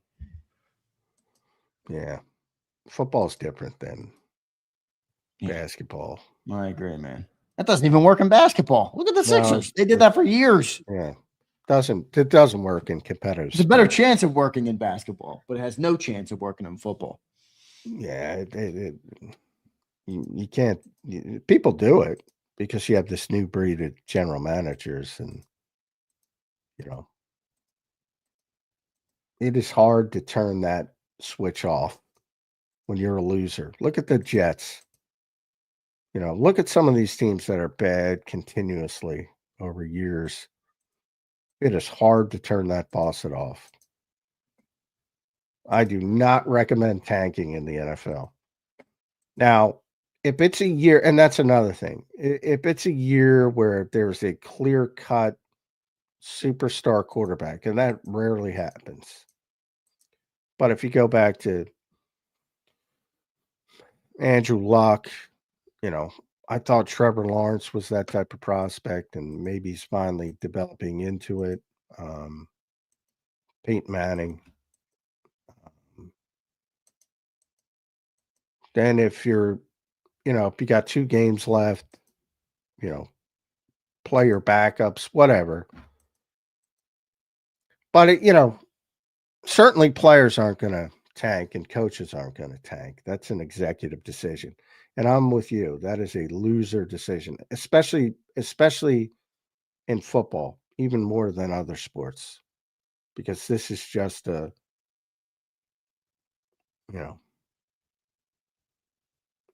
such a competitive environment. These guys risk their bodies. They risk their, livelihood. They risk their health. And I would say 90% plus of them deal with health ramifications long term. Yeah. I mean, no matter how severe it is, whether they struggle to go up the stairs at night, whatever the case may be. I mean, Cillian talks about that all the time. He didn't even play as long as many do. He had a great career, obviously, but he said, man, my back hurts every day. My knees hurt every day, It's just a mentality. It's different. Like everybody playing on Saturday is going to be playing their asses off for the most part. You know, you always might have an outlier, but who knows? It might be the end. But I mean, they got to put film on for other teams to get jobs next year. Or in the case of somebody like Tanner McKee, I mean, he wants to prove to people that he can be a starter in this league. Yeah, and because that time's running out. He's 26 years old, I think. Yeah, I mean, yeah, I see it all the time. And then, you know, tank for Tua. How'd that work out? Yeah, right. No good there. Well, they picked the wrong quarterback. Justin Herbert was sitting right there on the board, John. And then, you know, who you tanking for? Fernando Mendoza, whatever. I mean, come on. I think the Saints are in a good spot, man. I think Shuck has turned out to be he could be a solid player. Yeah, he looks good. Long way to go, but I'm happy for Kellen, man. I think Kellen, good job by him. It's well done by him. I never knew how he would fare as a head coach. To me, he always looked like he'd be better suited as an OC. You know, just kind of from not like a vocal guy, more subdued, obviously. You know, I always felt like he'd be a better OC, but I'm happy to see him proving me wrong. I think he has a chance to be a solid head coach.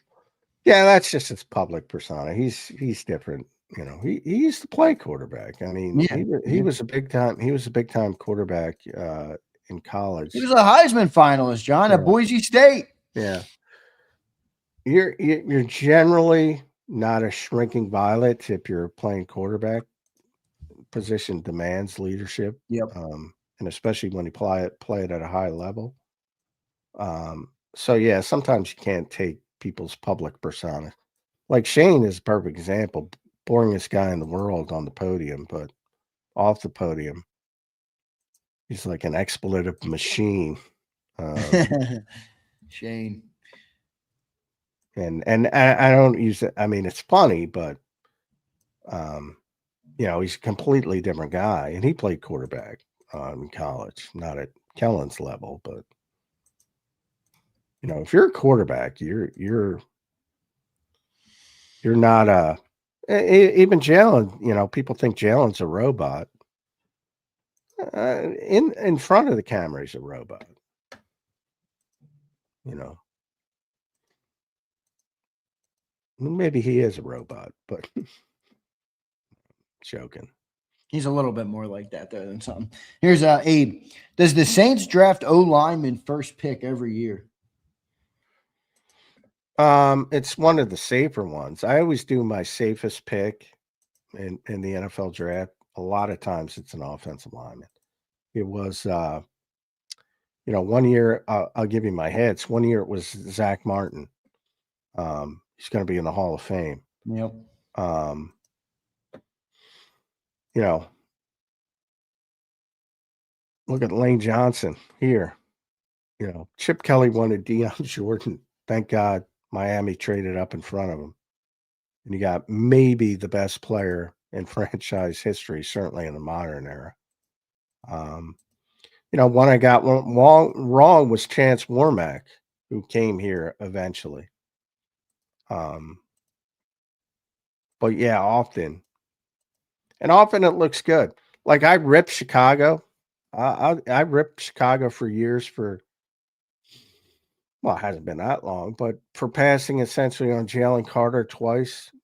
And I still think, you know, Jalen Carter's already proven, even if he never makes it back from a health standpoint, he's already worked out for the Eagles. I'm sorry. But Darnell Wright's a heck of a player, man. Boring pick, but he's a heck of a player. Really has turned into be a good player, no doubt about it. Hey, appreciate the super chat, brother. It's going to be interesting to see what the draft looks like this year. I'll say it doesn't seem like a great draft class, but you know, sometimes you never know. You really never know. Some of the best, you know, sometimes those draft class turn into good ones, and the ones that are expected to be great turn into not so good ones. So we will see what ends up happening. Johnny Mac, real quick, what's your gut telling you on that battle tomorrow night for the NFC? I'm thinking 49ers. That's my thought, that the 49ers go in there and win that game. I also happen to think that that's a better outcome for the Eagles. I know most don't. You don't. You think the Rams are a worse matchup than the Niners. I don't really want to see Kyle Shanahan. I really don't. I think that offense will be one that can get some points on the Eagles' defense. I know their defense isn't so great, but I do think that Niners offense is pretty damn good, even with some of the lack of playmakers that they have there. But what's your thought on that game tomorrow night? Seahawks versus 49ers. I think it's in Seattle, right? It's in Seattle? No, I think it's in San Francisco. Oh, is it San Francisco? Well, the reason I would want San Francisco to win it's in San Fran. is because I don't want to go to Seattle for a potential. That's a tough place to play. Potential NFC Championship game. I think Seattle's a better team. I know people aren't going to believe in Sam until he does it, but I think they're the better team, and I think they'll win the game. San Francisco's got serious, and I mean serious defensive deficiencies. They can't rush the passer. They can't do anything defensively. I don't know how that holds up in the playoffs. They're going to have to win shootouts. Well, especially with but how does it fare versus the Eagles? Because our offense doesn't take advantage of stuff like that. I'm not as down on the offense as you are. I mean, I think when they, ramp it up again, the efficiency is way better than people think it is. Way better than people think it is. The lulls are just the what defense do you think the Eagles have really had a good outing against? Well, the Minnesota, Vikings, that was a great game. Yeah, that was a great game. And part of the reason it was a great game is because Minnesota came out of what they typically do and to stop what they thought was a problem. And, the Eagles took advantage of it. And they never came out of it. When, there's a couple big AJ plays in that game. Now that was October to be, a while ago. Well, I'm saying but again, you point out they scored some points against the Rams. Now part of it's on the field goal, but they scored some points against the Rams. They had the great half against Tampa Bay. The Minnesota game, the Giants game again. Okay. So September and October. I mean, I'm looking I know the weather games, but 10 points versus the Packers. Well, I'm glad you brought up the weather game. 21 versus the Cowboys, 15 against the Bears, 19 against the Chargers. Then you dominated the Raiders and the Commanders, and 13 against the Bills. I mean, they really aren't scoring many points. No. Well, again, the league as a whole is down offensively. Yeah. Pretty significantly. Look at the number of passers yardage hitting a certain level. It's a disaster this year. The league is down as a whole. Plus, I'm glad because they've had some bad luck with weather games. And okay, they scored 10 points against Green Bay. Well, Green Bay, which is one of the best offenses in the NFL, number 2 in EPA, scored 7 points. Detroit, who's one of the best offenses in the NFL, the Eagles only scored 16 points. Detroit scored 9 points. And Jared Goff had his worst game statistically in his career from an accuracy standpoint. Now, people want to say, well, that's the Eagles defense. Well, yeah, the defense played well, but a lot of it was the freaking weather. Same thing, Buffalo. Well, Buffalo can score 40 points. How are you going to keep up with Josh Allen? They scored 12 points. Now, part of it was the Eagles defense was great, but part of it was the weather. I don't know why so many people have problems pointing that out. And Chicago, again, now Chicago scored 24 points, but that was all running the football. Caleb Williams that was a little bit of an outlier, yeah. Caleb Williams had a shit show of a game throwing the ball. He's playing better recently. You agree? He is, but the point is nobody was playing well on that day because of the weather. That's 4 games dramatically affected by the weather. That's some bad luck too, but and by the way, in those 4 games, they were the better team 3 of the 4 games. And Jalen Hurts was better than Jordan Love and Jared Goff and Caleb Williams and Josh Allen from a statistical standpoint. Maybe not Josh Allen. I forget. They were both kind of shitty, but so there's a lot of context people miss. It's frustrating. That's fair. We'll see what ends up happening. I don't know how good the weather will be in January games in Philadelphia, but we'll find out. Good stuff there. John, who's some players you're looking to watch in the game this weekend? Man, I know it's a pretty boring topic, but we got to hit it. You know, I mentioned the ones that come to mind: Tanner, Tank, Darius Cooper. I think is kind of a fun one who had a fun offseason or fun preseason. You know, Dotson, who had a good game last year. I think he had 97 catches for like 94 or 95 yards last year in week 18. Dotson game. Yeah, so that's fun. And then on the defensive side, you know, offensive lineman as well. But defensive side, you got Ty Robinson, Jeremiah Trotter Jr., even Jahad Campbell, I assume, will play. Who are some players you're looking to see in this game? And maybe players, John, that could have a future with the Eagles. You know, not guys that are just out there to be out there because they need players on the field. I'm looking for guys that, you know, maybe have a future in Philadelphia. And maybe there's not that many of those. Well, a bunch of the offensive linemen, because you should have, you know, Drew Kendall out there. Cameron Williams might get to play. You know, Fred, it should be Fred's probably going to play left tackle, I would think.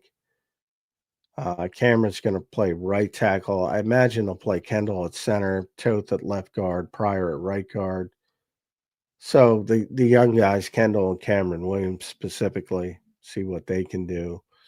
The obvious ones are Tank and Darius Cooper. I think people will be excited by them.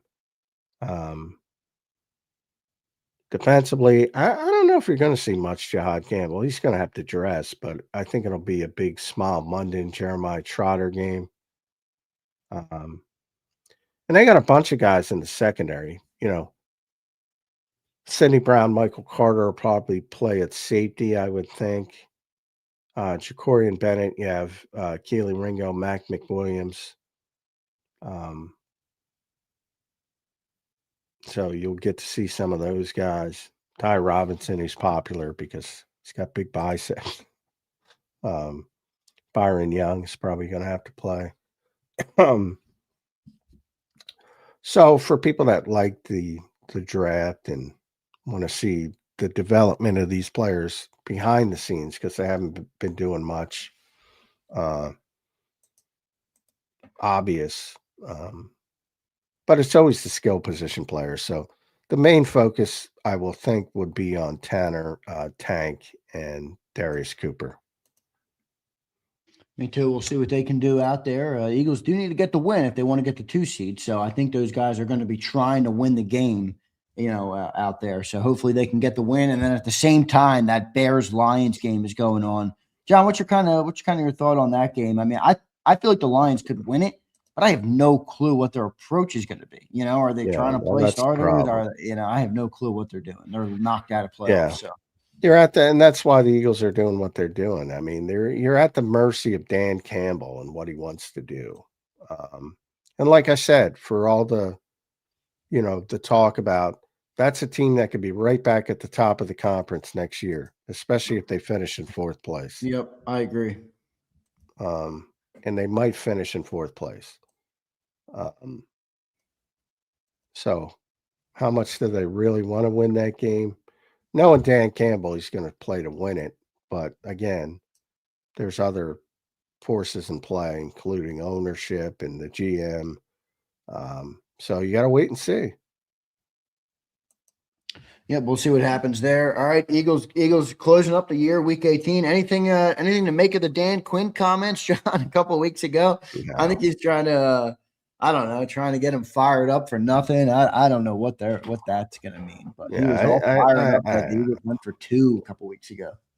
Yeah. You don't run up the score with an extra point. You get 2 points instead of 1. You're running up the score. That was a silly comment at the moment. It also indicated that Dan Quinn doesn't have a firm balance on analytics, which tells you to go in that situation. Dan Quinn, excuse me. So yeah, I don't think that will have much bearing on this game whatsoever. It's a bunch of different guys in there playing, by the way, as well. So I wouldn't think that would have too much of an effect on this game. No, I don't think so either. So we'll see what happens. I think the Eagles, John, I don't know. The more we talk about it, I think the Eagles' approach is fine. I mean, you want them to get the 2 seed, but what do people always say? Control what you can control. Right now, the Eagles can't control the Bears or the Lions or that game, and it's not all in their hands. So control what you can control. Keep your guys healthy. Try and go get a win versus the Josh Johnson led command. Like, to me, that's a signal that the Commanders are tanking. They're playing Josh Johnson. Oh yeah, I mean, Marcus got hurt, but and obviously Jaden Daniels could be playing. They said that a couple weeks ago. Yeah, he didn't want to get shut down, right? That's what he said. He didn't want to get shut down. So, I mean, they're one of the loser teams. Yeah, they're losing on purpose. I don't think that bodes well, but right now they have the 7th pick in the draft. Maybe they can move higher than that. But I think from the Eagles' perspective, they just think they could beat this team with Tanner McKee. So, you're not going to run out Jalen Hurts and risk that. I think Tanner McKee will have a good game, actually, if they let him. Yeah, they're so afraid. They've been so afraid of every narrative that exists in the media, the ever-changing media, which goes up and down. I admit, and I'm a part of that. But the fact that the Eagles even paid any mind to me is a detriment. But they do. I wonder if they try and stifle themselves because they don't want to hear the narrative. I think they're annoyed by it. I don't think they're stifled by it. Well, being annoyed by it is being impacted by it. You're either unfazed or you're phased. They're phased. Yeah, but I think you're taking a leap from phase means they'll change because they just they've shown some evidence to change, John. You've talked about it on this show. No, they listen to the outside noise, and they shouldn't have. Yeah, but you're making a leap. Yeah, they listen to the outside noise, but you're making a loop and saying that change. If they changed because of the outside noise, they would start doing things the way people want them to do. Well, didn't they at one point in this year, and you called them out for it on this show? For what? I'm pretty sure it might have been after the Chargers game when they threw the ball all over the place, had a bunch of turnovers, and you said, well, you shouldn't have listened to everybody else telling you got to pass the ball more. Well, they certainly wanted to do some different things in that game. And whether that was to get the offense going, and I believe I said be careful what you wish for, because they started throwing the ball and all of a sudden they turn it over 5 times, twice on one play. Overall, I think you see it. The risk-averse philosophy stands and the flag is flying. If that changes from week to week and the perception changes from week to week, perhaps that's more of the personality of the game, because over the long haul, they're fucking risk averse. That's true. I guess you're right. They have an overall change. Maybe in a small moment they have. Well, and generally that could, and I'm not saying, I say things in extemporaneously, but over the long haul, they are what they are, and that's ball security above all else. That's their philosophy. There's no doubt about that. John, is there any chance you think the Eagles? Well, I guess there's a chance, but what do you think? I guess I should say.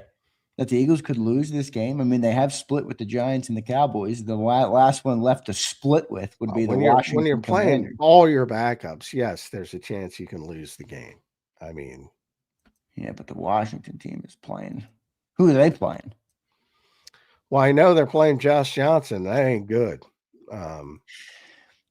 Boy, and I'm annoyed that I have to watch him play football. But yeah, I don't blame you. I think it's unlikely they lose. But yeah, I mean they're playing all their back. And guess what? Their backups aren't that good. So, I mean, I talk about it all the time in this league. The difference between good teams and bad teams are about 5 to 10 players at the top of the roster.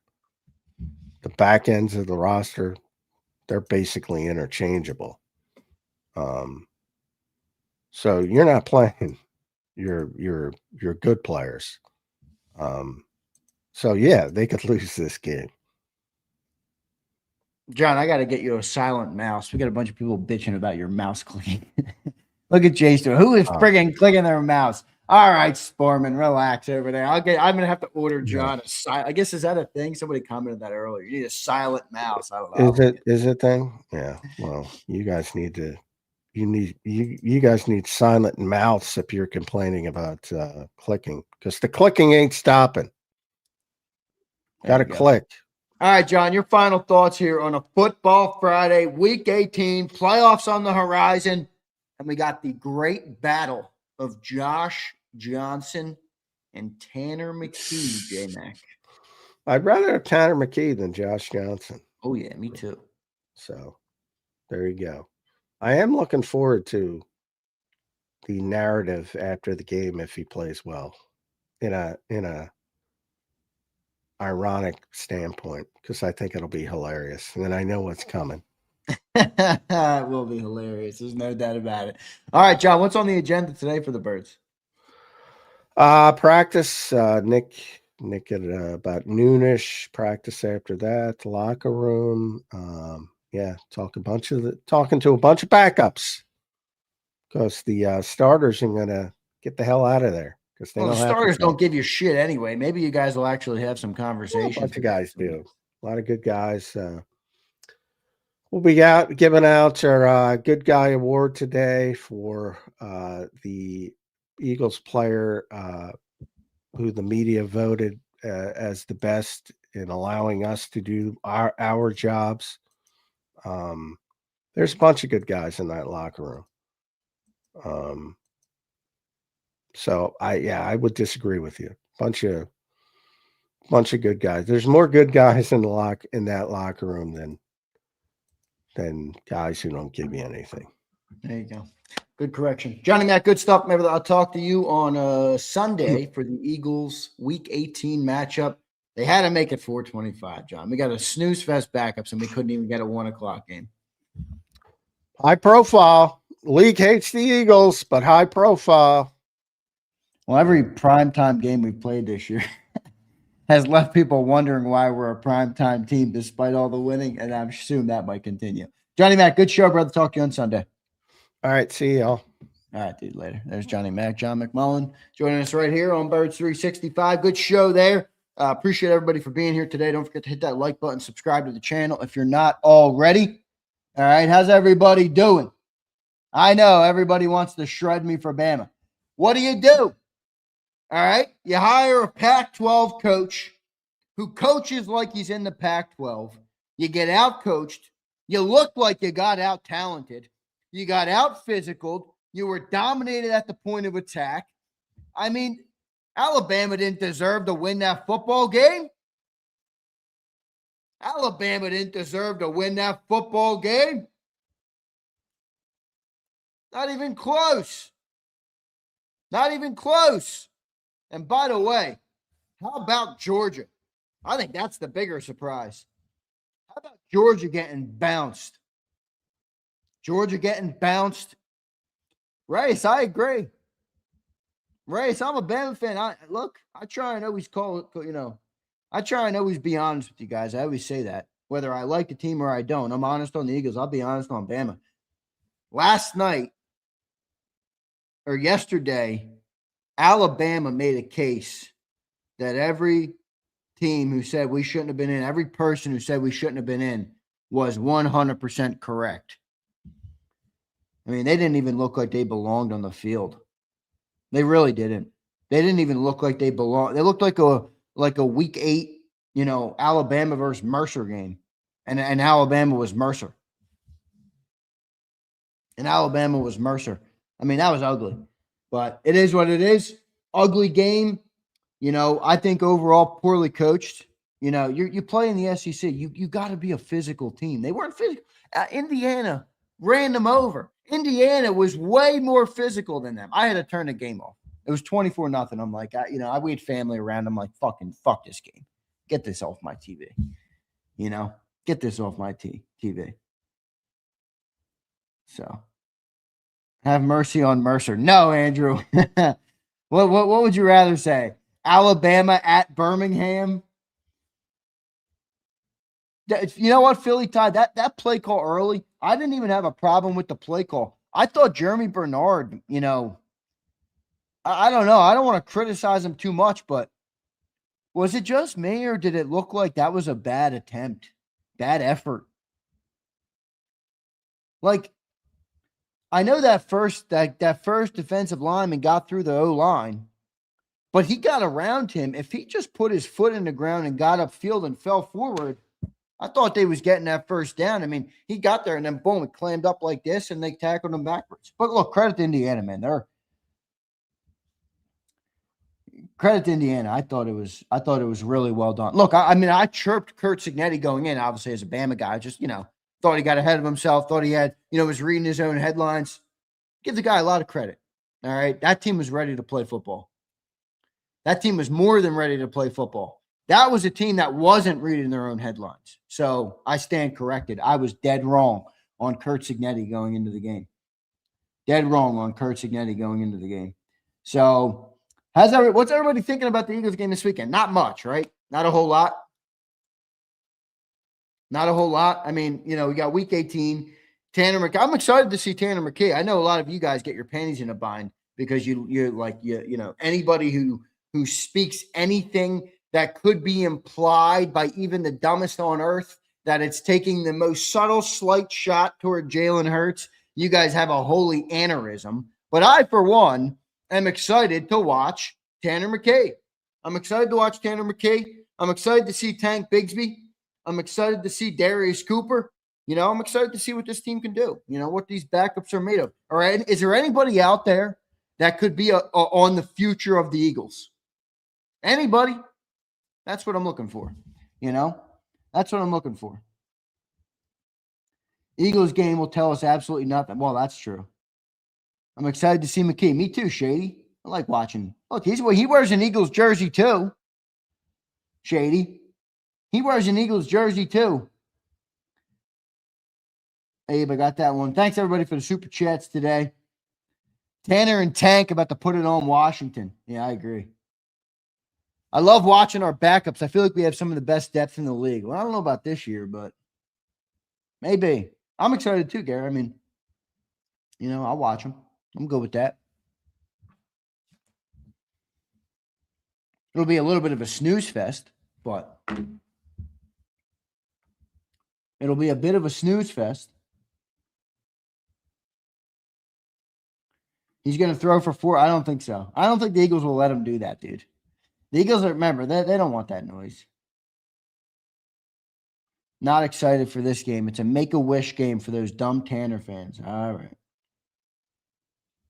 Big Sills, how about Ruben Bain or Akeem Messador for the Birds? Sills would be stoked. Dude, I love that Ruben Bain player. I love Ruben Bain. That kid can fucking play. That kid can play.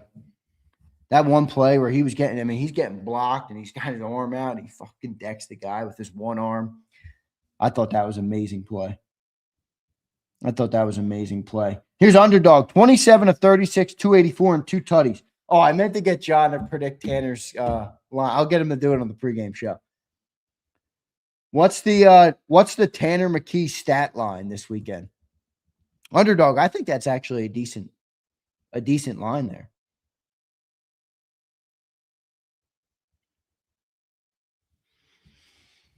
But yeah, Paulie, at one point I was thinking he'd be even higher than that.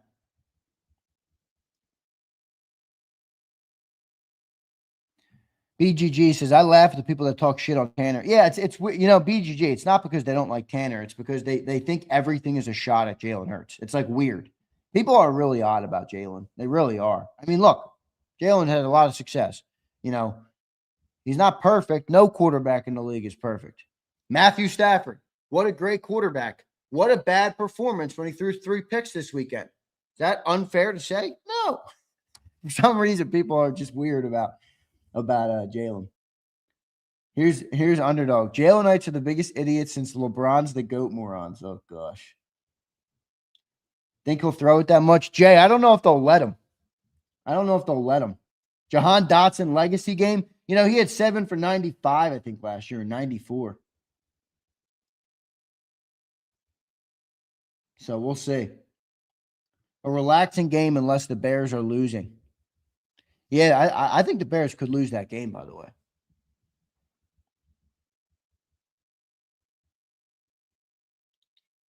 Oh, Reyes, you're a Jalenite. Reyes, you're like weird about you. Like it's odd.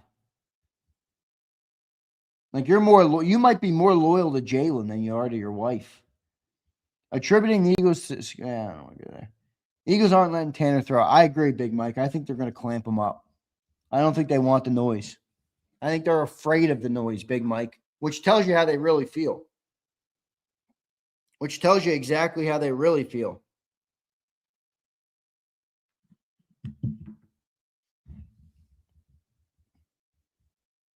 Z, who's your Super Bowl pick this year? The AFC, dude, I have no clue. I think the Eagles can get to the Super Bowl with this defense. I do. Offense going to have to make some plays, but, can they make the 3 to 5 plays a game? They're not going to be the greatest offense, and they're not going to be the greatest show on turf ever. So, can they make the 3 to 5 plays a game? This is a very interesting comment. For reals, what's up, brother? Hope you're doing well. Do you think Dan Campbell looks out for his former coach? Yeah, it's a dog-eat-dog world, though, man. Former coach, but man, I'm not going to let you win a football game.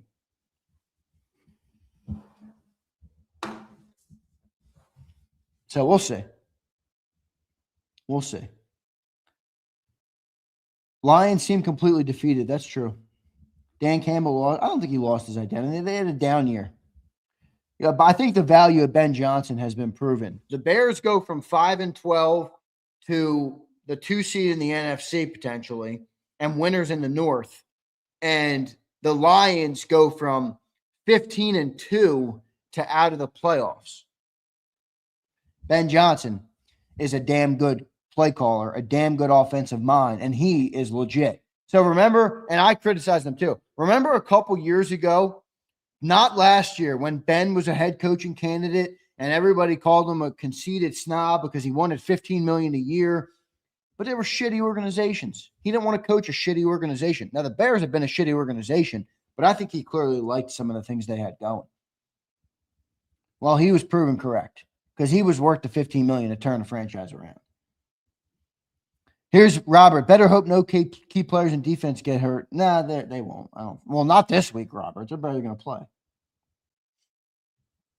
If Bears are down at halftime, do we play the starters to secure a win? No. All the top teams from last year are absolute shit except us. Well, who'd you have? You had Lions, you had the Vikings. The Rams are still there. That's not true. The Rams almost beat us in the playoffs, Reyes. I know you just love to conveniently forget that from your memory. The Rams were a good team last year. They're a good team this year. Packers were a decent team last year. They're a decent team this year. Same thing. And if they didn't have injuries, the Packers could be one of the better teams,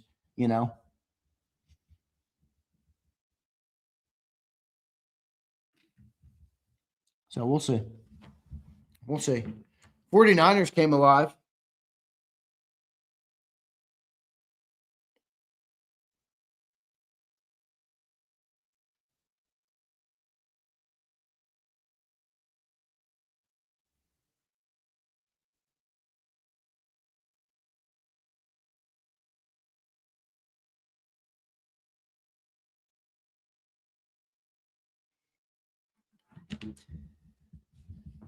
I don't want the Rams. I don't want the Niners in the first round, to be frank with you.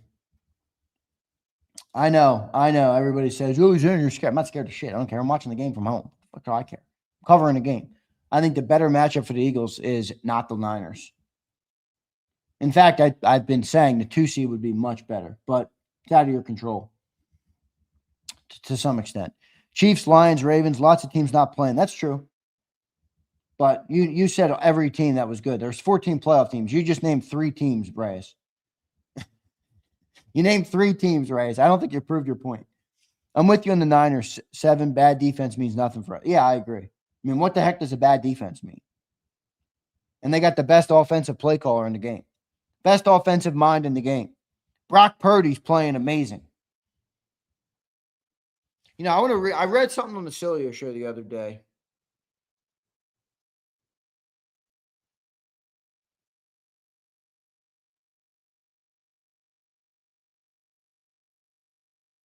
I would like to read it to you guys. I'd like to read it to you guys. Let me find it.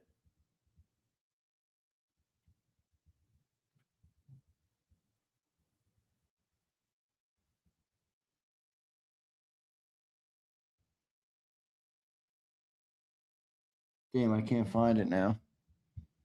But it just brings you inside the mind of a guy like Kyle Shanahan, who I think is really a good offensive mind. Kyle Shanahan. He was talking about Brock Purdy. This was a while ago, before their Super Bowl. It's a really good quote. It's not loading. It's not coming up. Of course. Stupid ass Twitter. This is the dumbest app ever nowadays. I literally don't even go on X anymore. It's so stupid. Tremendously stupid is what it is.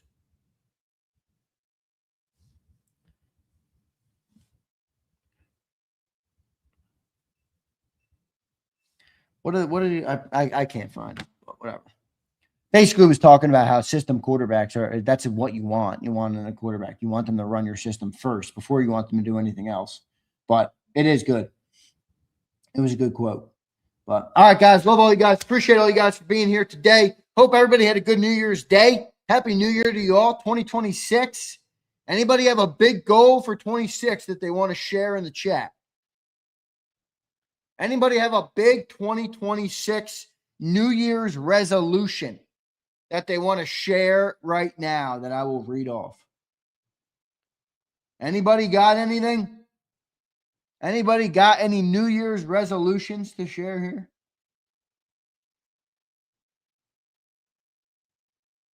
I'm looking. I'm scanning. Yes, Tony. I got some big goals for ZK's Garage. Been working on it this weekend.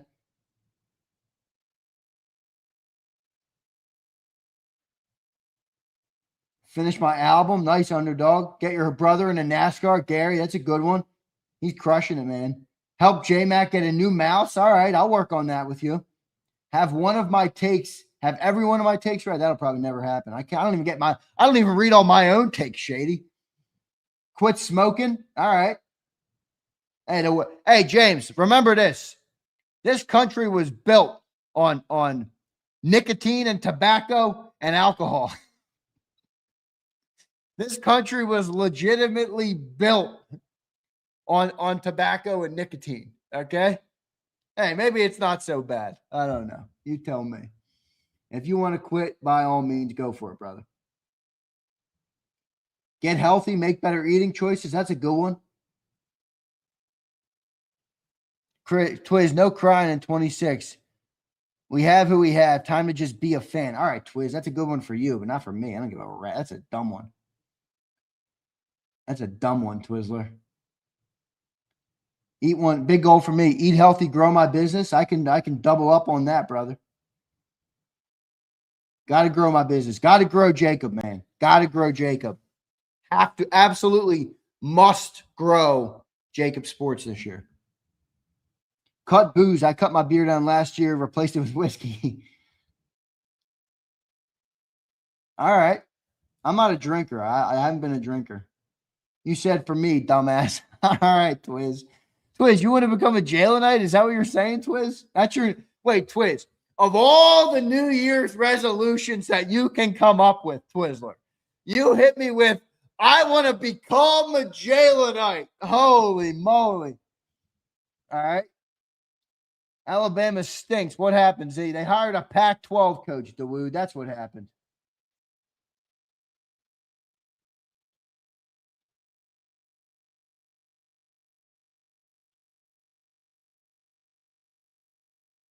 I like this one. Just try to be the best person I can be. I like that. I like that. Another year sober. 3 so far. Andrew, well done, brother. Booze sucks anyway. All right. I'm not a drinker. I don't like drinking. Never been my thing. Never been something I wanted to do. Save more money. That's a good one. I think we could all do a little bit of that. Boy, I see money. I put money into a fucking furnace, folks. I see money come and go. It's crazy. Can we have a competent coordinator, not a buffoon? No, just not be upset. All right, Twiz. All right. Twiz, I think you can come up with a better. Twiz, how about like feed the animals more on time this year? You know? How about add some animals? How about optimize the way the animals' living is running or what? Something like that. There you go, HKP. I love it, brother. That's a good one. Become more Bible literate. I like that. Bible's a long, complex bill, man. I read phrases. Bible long and complex. Travel. Never been a big traveling guy, but I will have some traveling this year. A honeymoon and shit. I don't know where I'm going, but we'll find out. All right, guys. Love all you guys. Appreciate everybody. Happy New Year to y'all. You know, maybe we get another Super Bowl this year. We got one in 2025. We paraded on Broad Street in February. You guys remember?